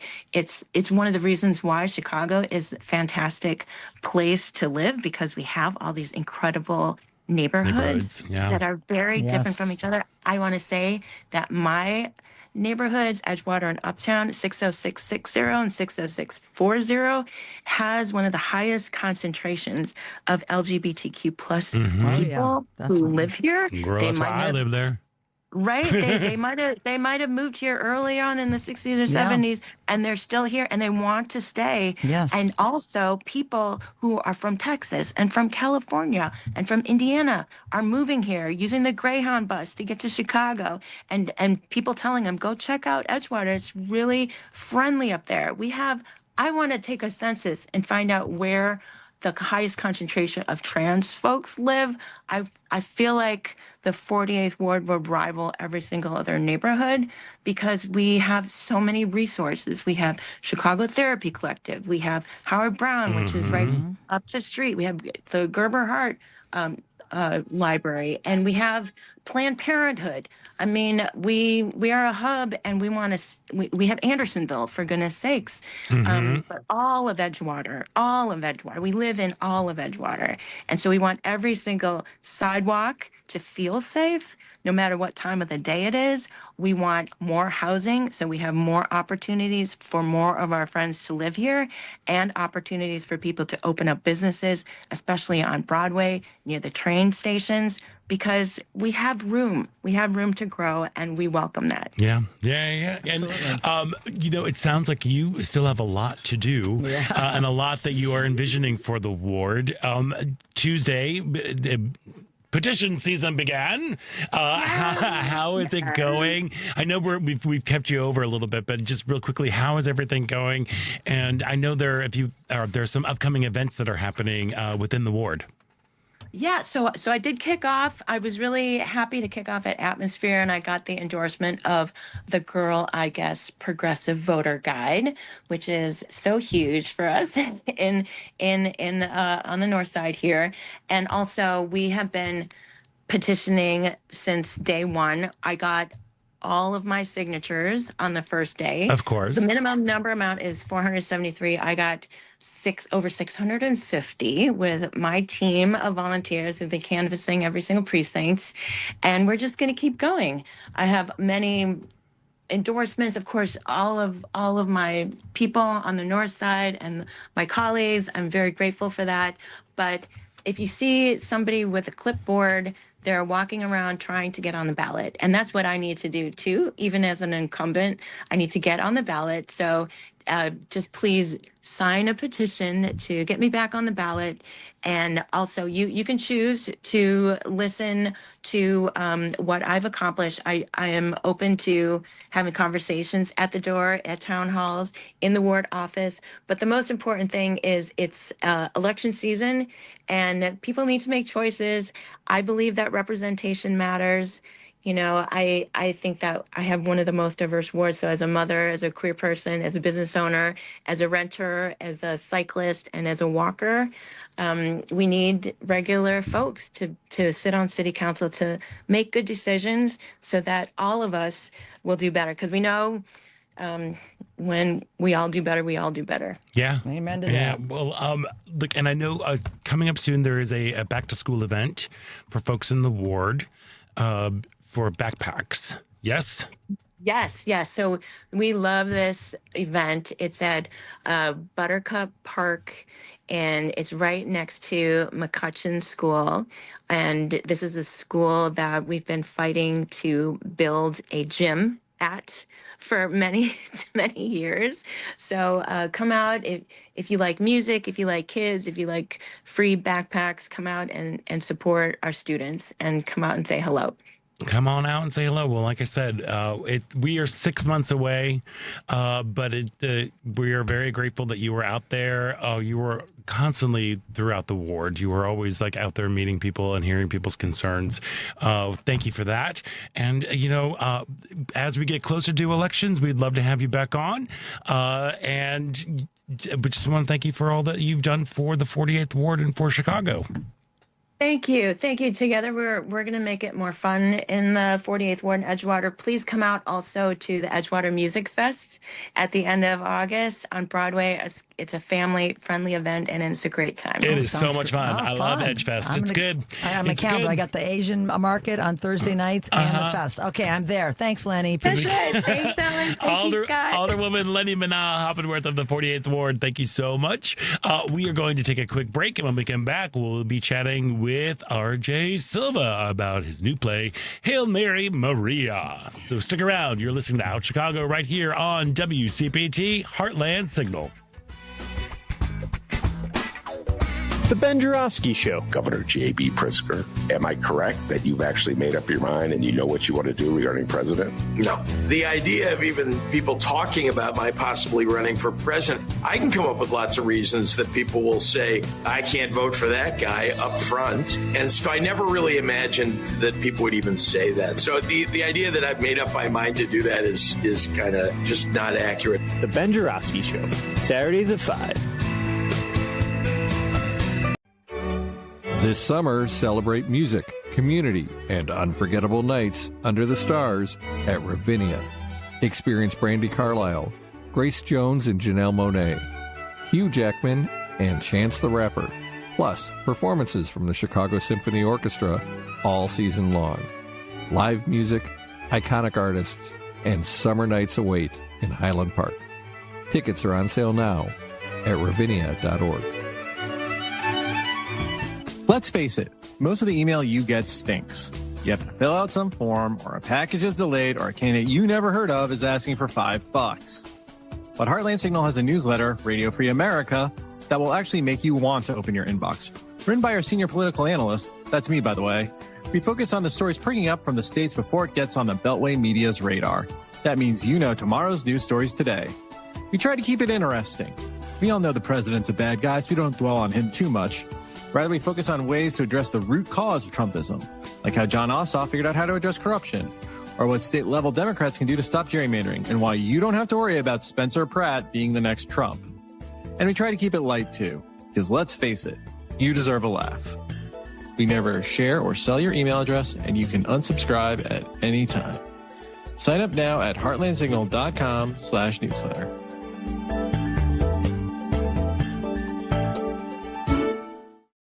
If you're purchasing a new home or refinancing your existing home, you need to call Team Hochberg, your trusted local lender. Corey called to consolidate his debt and was so happy with my advice, he left me this 5-star Google review. Quote, I was looking to pay off debt, so I reached out to David after listening to his radio show. David called me personally and walked me through my options. He shot it straight. There was no beating around the bush or pushing me to sign anything. If any of my family or friends need anything related to a mortgage, I'll give them David's number because you can't get better or more honest service. Thanks, Corey. I strongly encourage everyone to check out our close to 600 5-star Google reviews from listeners like Corey. Team Hochberg helped Corey and thousands of radio listeners, but we can't help if you don't call 855-563-2843 or visit 56david.com. That's 855-563-2843 or visit 56david.com. Atlantic Coast Mortgage, Equal Housing Lender, NMLS 643114. Chicago's Progressive Talk, WCPT 820, where facts matter.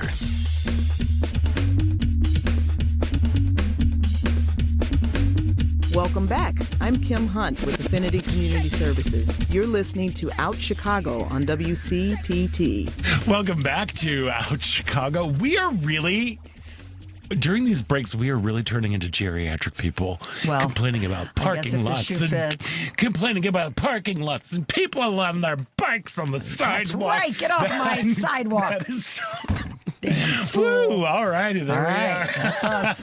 But hey, Monday on Driving It Home, Patty Vasquez will be joined by Austin May, candidate for the McHenry County Board, District 5. That's Driving It Home with Patty Vasquez, weekdays from 5 to 7 p.m. Central on WCPT 820 a.m., the Heartland Signal website, TuneIn, YouTube, and Facebook. Hey. I'm very excited. We have somebody in the studio. It's also somebody who I've known. Look, Nova Entertainment is a Chicago-based production company that's founded on the success of the podcast Boys Love, created by co-founders and husbands Adam Reed and RJ Silva. Their latest venture is RJ Silva's play Hail Mary / Maria. And joining us now is none other than RJ Silva, welcome to the show. Hello, thank you so RJ, much for having me. Good to have you in studio. Thank you. So we met when Jesus was in diapers. Well, he's young already. Was he 10 when you met him? He was. Yes. I was a wee college intern. Yeah, you were an intern with about face. You were a teenager. Yeah. Yeah. Oh God. I know. I don't want to reveal age. Today's my birthday, actually. Too. What? Happy birthday! Thank you. I didn't know. Yesterday was my mom's birthday. Oh, yeah. Come on, Leo. Yes. Wow. Well, happy birthday. Thank you. Well, why don't you tell us a little bit about the birth of the podcast and then the transformation into launching an entire production company. Yes, absolutely. Yeah. So my husband and I, during the pandemic, fell into this deep rabbit hole of the boys love genre, which is gay stories from Asian drama. So Korea, Thailand, China, Taiwan, they just pump out all of these gay stories, and you get so addicted to them. And Heated Rivalry is kind of like Heartstopper is kind of like our versions here. Okay. And we were like, why don't we just start doing a podcast too? So it's called Boys Love. And then 3 years into doing that, we're like, well, why don't we start doing our own thing too? And so this play came about. I had gotten a grant from the Independent Productions Initiative to self-produce the play, and we were like, should we just do it? And we're like, yeah, let's do it. So we're producing this play as our first big project. On that. All right. So tell folks a little bit about Hail Mary Maria. Yes, absolutely. Which is going to be opening up at Theater Wit on August 14th. Yes. So it is a coming-of-age story about this Filipino boy. He immigrated from the Philippines with his mom, who's a hardworking nurse. He has his first crush on a boy at school, and he loves wrestling. So he imagines his favorite professional wrestler, Maria, to help him kind kind of get through his feelings. At the same time, because his mom's very Catholic, he also imagines the Virgin Mary to help him. So he has the two Marys, the two Marias. You said your favorite wrestler, Maria. Yes. I need to hear a woman. Yes, lady professional wrestling. Yeah. Come on, Glow, the glamorous ladies of wrestling. I'm sure some Look, listeners are like me, have no idea about it. So Sports over here. I know sports things. I actually want to chime in. When you say famous wrestler Maria, is this based off the famous Chicago wrestler Maria Kanellis? Yes, no? she is one of the inspirations. So this is like coming from like 2009. So all of these like diva wrestlers, like models turn into wrestlers. Maria is one of them. Mickey James, Candice Michelle, a lot of like these awesome wrestlers that come from this time. They're all influenced for this character. So yes, we got the cast wrestling. So it's crazy to actually see them like do the moves at rehearsal and stuff. What? So, yeah. So you have a wrestling director? Yes, we have a wrestling choreographer, Axel Rico, who actually also did the wrestling for 2 Out of 3 Falls, which is another wrestling play that happened like 2 months ago. A month ago. You knew there was so much wrestling going on. The wrestling play genre is booming right now. Yes, I know. So he's helped us out, and it's been so much fun to watch the wrestling come to life. Yeah. Yeah. So is this pulled from like real life experience? Yeah, absolutely. So I moved to America in like 2004. So I went through all boys high school in Phoenix, Arizona. So this play takes place in Chicago. I set it in Chicago. And yeah, it's that experience of like, moving to America in high school, which is like the perfect time to also realize that you're gay. Right. You know? Oh, yeah. I mean, and also Mm-hmm. trying to, assimilate like as a Filipino in a predominantly white school. Right. The character, like I drew a lot from my experience of like wanting to fit in, but at the same time at home feeling like I still have to be a good Filipino kid for my family, for my parents. Because my parents, when they moved, they were already in their 50s. They're like, I'm not assimilating. I'm here to work and put you to college, and that's it.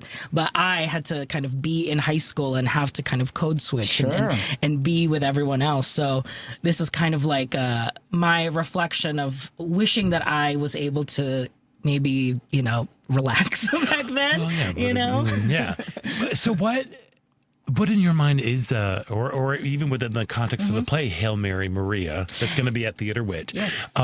What does a good Filipino kid look like? Yeah, I mean, if you ask my mom, it will be someone who goes to church every Sunday, who calls them every day to just make sure they're doing okay.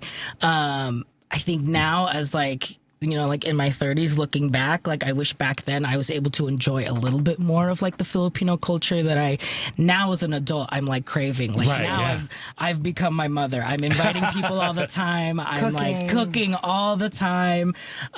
Just like, making everyone feel at home, and like that hospitality really is like such a staple in like the Filipino culture.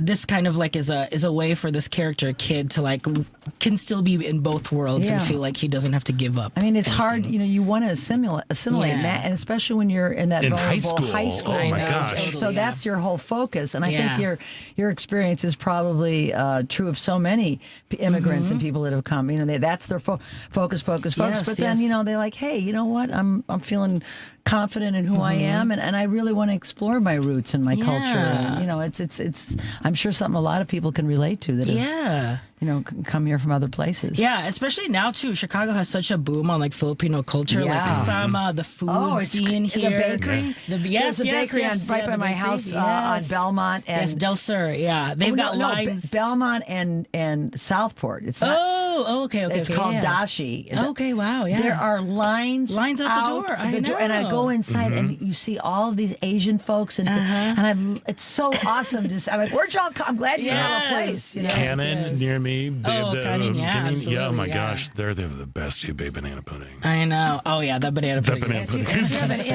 Kasama, because I love. I still have not got to Kasama. So if you're listening, Kasama, if you'd like us, please get us in. Be a sponsor for this first show. Yeah, why not? Yeah, there's such a boom on Filipino culture here in Chicago it must make you feel great. Yes, it really does, and it kind of makes me like.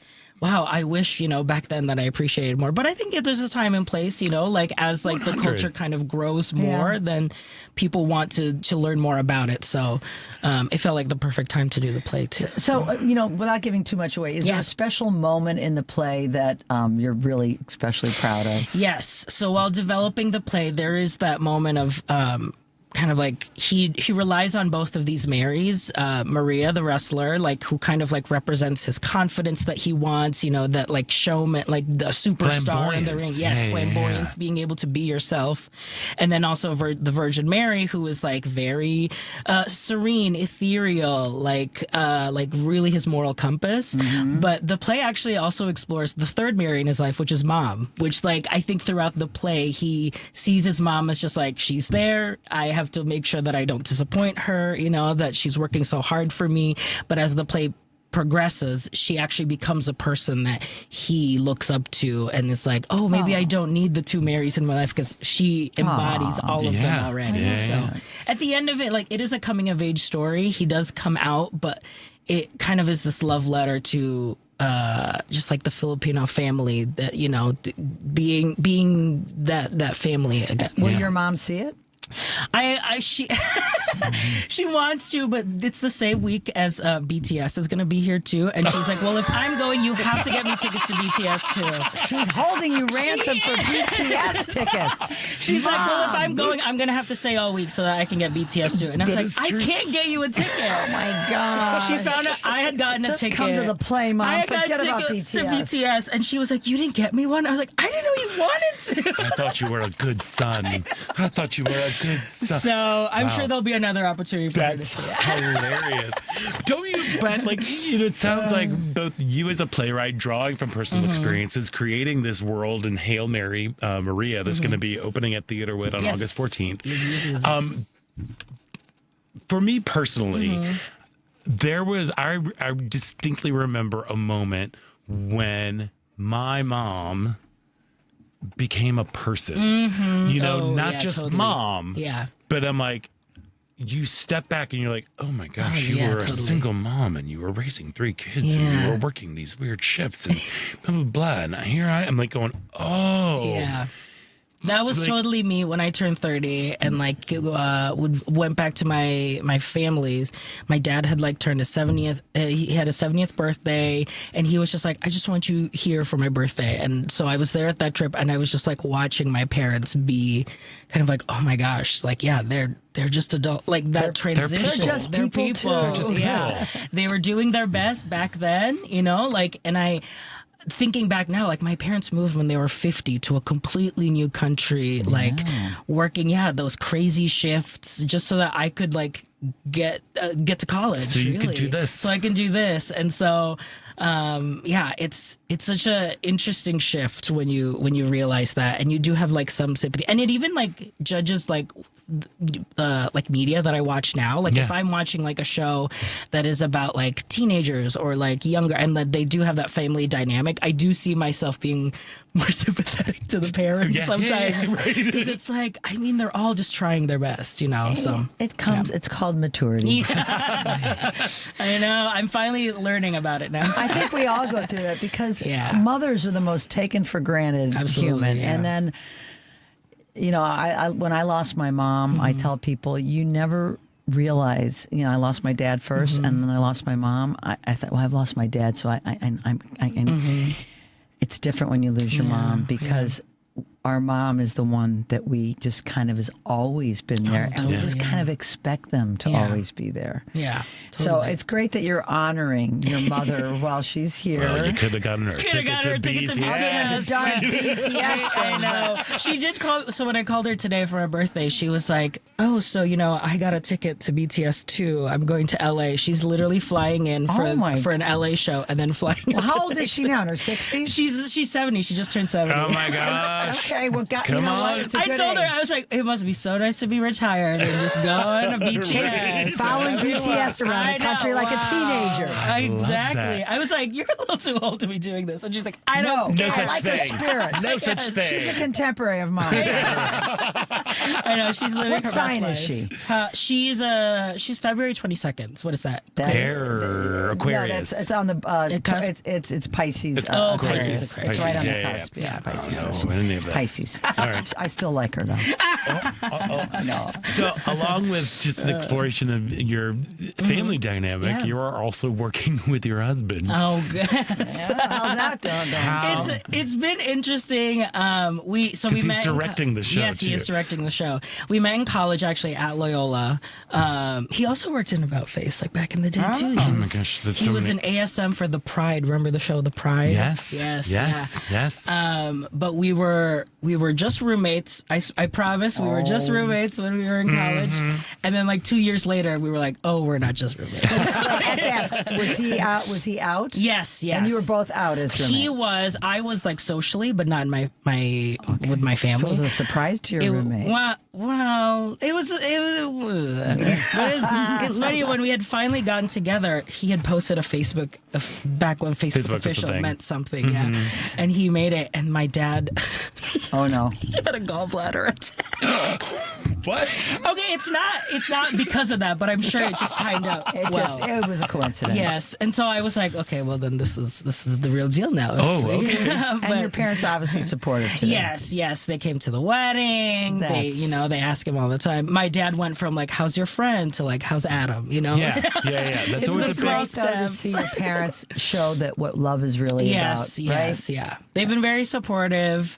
It's very sweet, and I'm very happy. I'm very happy with them. So now is this because you've been doing a lot of digital content and like Yes. things on social media. Yes, so yeah. is Hail Mary Maria the first stage production? Yeah. I know you've had some workshops. but Yes, yeah. We did a bunch of workshops here in Chicago. We did one in the Bay Area and one in Seattle. And then when I had received this grant, honestly, I was just about to do another workshop. But all of my friends and Adam was like, I think you've workshopped this enough. I think Let's it's just time do to just it. put it out there. And so we're doing it. I was talking to a bunch of playwrights yesterday about self-producing. You know, it's a lot of work. It's a lot of investment into it. But we just felt like because we had gotten a grant, if we could, help match it, I think we should be able to do it. And so we're doing it. It's so refreshing to have a team because Adam and I are so used to just making our own content. Like it's just us, like on YouTube and everything. But with having a whole team, getting designers to like see how they interpret the work and like seeing it come to life, it's been so like, oh my god, it's a breath. It's a relief. Yeah, really. It's very exciting. It's like giving birth. Yes, exactly. A little bit what I can imagine. Me But too. so when folks come to check out the world premiere Yes. of Hail Mary Maria, that's going to be at Theater Wit August 14th through the 25th, what do you hope people take away from it? I hope that they're able to kind of see the universality of like what this Filipino story is. Like, I think everyone can come into the story, see the show, and like take something away that reflects their lives, someone they know, and that we're all just kind of like, we all experience the same things, like whether it's with our family, with our sexuality, with our identity, with our self-confidence, like, learning who we are.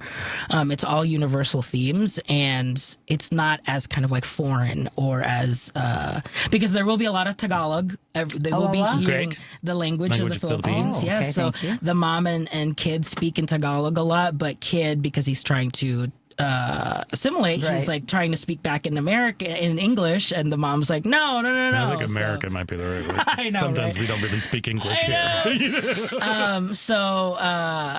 But even with that, I think people will still take away like a sense of universal, like, wow, I feel like I know these people, I am in this house, and I feel that dynamic and what kids going through. So Excellent. Well, hey, man, listen, everybody out there, do not miss Nova Entertainment's production of R.J. Silva's Hail Mary Maria, directed by Adam Reed. Yes. It's going to be at Theater Wit starting August 14th through the 25th. For tickets and info about Nova Entertainment, go to the-novas.com. Yes. And like and subscribe and all that good Yes, stuff. please. And support RJ Yes, and please. his husband and this lovely, it sounds fantastic. Thank you. really. Thank you so much. There you are. RJ Silva, break all the legs. Oh, thank you. And you really are, you're an inspiration. It's like, you know what? Thank you. It really is like I'm want to do something, so I'm going to do it. Yeah. So go do it. If you've been waiting for a sign, if you're listening, you're waiting for a sign, do it now. If you're looking for a This is sign, it. this is it. Oh my gosh. Ricky Martin posted that once. I stalked him on Instagram, and I'm like, you're right. So It's time. I'm flying to Puerto Rico, and I'm going to be a mother to those babies. Anyway, RJ Silva, break all the legs. Thank you. We're going to take a quick break, and when we come back, it is the final thrilling show-stopping moments about Chicago right here on WCPT Heartland Signal. Mind Over Matters. Dr. Amy Harris-Nuan, as you know, this show is about challenging you to think differently, to make different choices in your life, to take action, to create positive outcomes in your life. So I want to challenge you to look at your life holistically. To where am I satisfied? What areas need attention? And then go to work, take an action what you need to do. Mind Over Matters with Dr. Amy Harris-Nuan. Sundays at 10 a.m. on WCPT 820. Hi, this is Tom Hartman. Sandra is a 73-year-old widow with $1.4 million in retirement savings. In 2025, she took her first required minimum distribution. That RMD pushed her into a higher bracket, increased her Medicare premiums, and caused $31,000 in needless taxes. Her advisor doesn't handle taxes, and her accountant only prepares returns. She felt alone and neglected. Sandra then met with Brookfield Tax Planning for a free, objective, second opinion tax review. They showed Sandra how she could legally reduce required minimum distribution and other taxes by over $13,000 this year and every year with lower Medicare premiums. Think about what you could do with all that extra money. Schedule a free, no-obligation second opinion tax review now. Once 2026 is over, tax savings opportunities are gone. Schedule your free review now. Visit BrookfieldTaxPlanning.com or call 708-485-3439. That's BrookfieldTaxPlanning.com, 708-485-3439.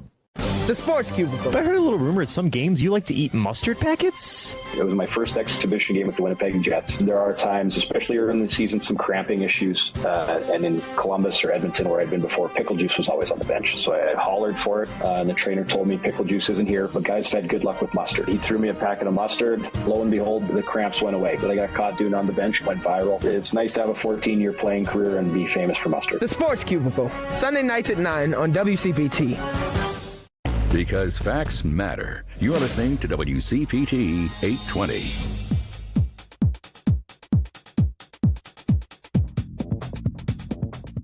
I'm Molly McCormick. And I'm Danny Parpan. And we're an indie folk group called The Fruit Flies. Welcome back to Out Chicago on WCPT. Welcome back to Out Chicago. Scott Duff here, along with Ella Miller. We need some new people.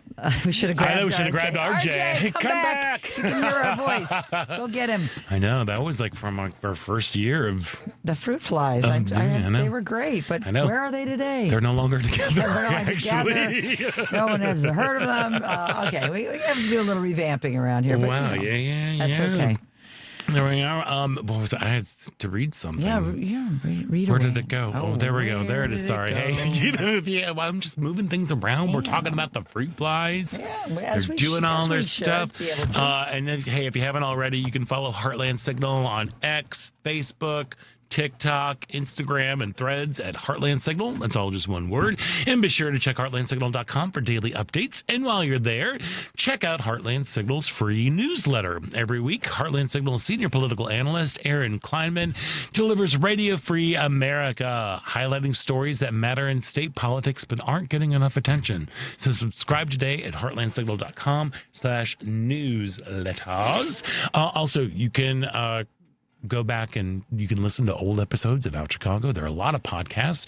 In fact, you can just ask wherever you get your podcasts to play episodes of Out Chicago. Just look for Out Chicago with Scott Duff and Ellen Miller. There are featured interviews. There are full shows. Last week, you'll just hear me crying through the whole thing, basically. And me joining in a little bit on the crying. And joining in on the crying. We like to cry on this show. Yeah, we're not afraid to cry. We're here about queer joy and tears of joy and sorrow. And sorrow, too, yeah. Yeah, but it was so great that having RJ in. I love when we have a guest in the studio. You really feel... Oh, it's always awesome. It's so great. But just in terms of, like, thematically, like, hey, how perfect. Yeah. You know, in terms of, like... From his for his birthday, happy birthday again, RJ.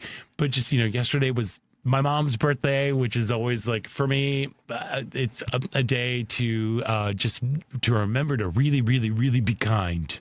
Because she was a good thing kind lady. Yeah. And I made sure that I ran out and she Got her loved yellow flowers. I She remember. loves her ice cream. And she loved... What kind of ice cream? Well, Coffee? okay, here's the thing. I kind of got a lesser ice cream. I was a little upset. It was a honey pistachio, which was, ice cream is ice cream. Like, it's good. Yeah, I love ice cream. But, sometimes you can get like a good ice cream. And just like, ice cream. This was just ice cream. Mm-hmm. But, I managed to, like, we had to go. I was like, Jerry had been running out. I'm like, I need to pick up some yellow flowers. And he's like, I can't find any. They were yucky. So I'm like, driving. I'm like, I have to go get some. You have to. I went and they got some beautiful little, like, sunflowers and some spray roses, whatever. I'm like, Jerry, use your superpower. Make this beautiful. I don't know what he does. There's something about him. I've seen his work. In terms of, like, arranging flowers. Yeah, he's very, But I was great like, eye. he's got an incredible eye. And I'm like, please, can you make this beautiful? And lo and behold, it was just, this arrange, like, it threw lemons in there. Like, there was just stuff all over. You want yellow? I'll bring you yellow. You want some yellow? Scott I'll do Duff. some yellow. Yeah. So like, how great to have that. And also just an exploration of, a relationship with mothers and also drawing power from women. Yes. As we're talking about masculinism and how, women are being discounted, in certain parts of the country. They're afraid of us, obviously. They are. Well, they're not afraid. They just don't like women in power. They think it is demasculating. It's like you are taking away my power. It's like, no, we all have the same power. You want to share in the power? Yes. Can we share in the power? We're not sharing in the power now. We are not. So lopsided, but that's a whole nother show. And there we are. And even for all of its, like, depending on your views with how you view toxic masculinity, I still recommend The Odyssey. Oh, I really do. We're going to see it for sure. And also see I want to see it again, and I need to see it on a bigger screen, is what I've decided. Because there really is so much to take in. Mm-hmm. But the performance, again, this is a feat of movie making. Do you think it's just going to sweep the Oscars next year? Probably. Yeah. Probably. I've never seen this much excitement it's taken so much. Box office was like, I believe, huge. in the billions. Yeah. I think worldwide. It's a Worldwide, phenomenon. yeah. It is. It's wonderful, and it's also we're having a shared cultural moment. Mm-hmm. With this, which is few and far between. I even made myself watch a World Cup game so I can be like, well, what is this all about? Yeah, you were gone when I was watching the World Cup.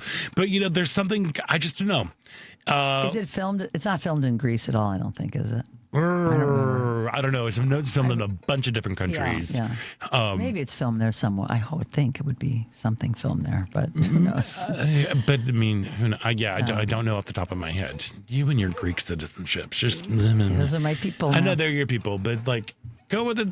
Just go and experience it. And also, that 3 hours does not feel like 3 hours. It flies by. The story is being driven. It's fantastic. I hear there's a thing out where it tells you the best times to go to the bathroom.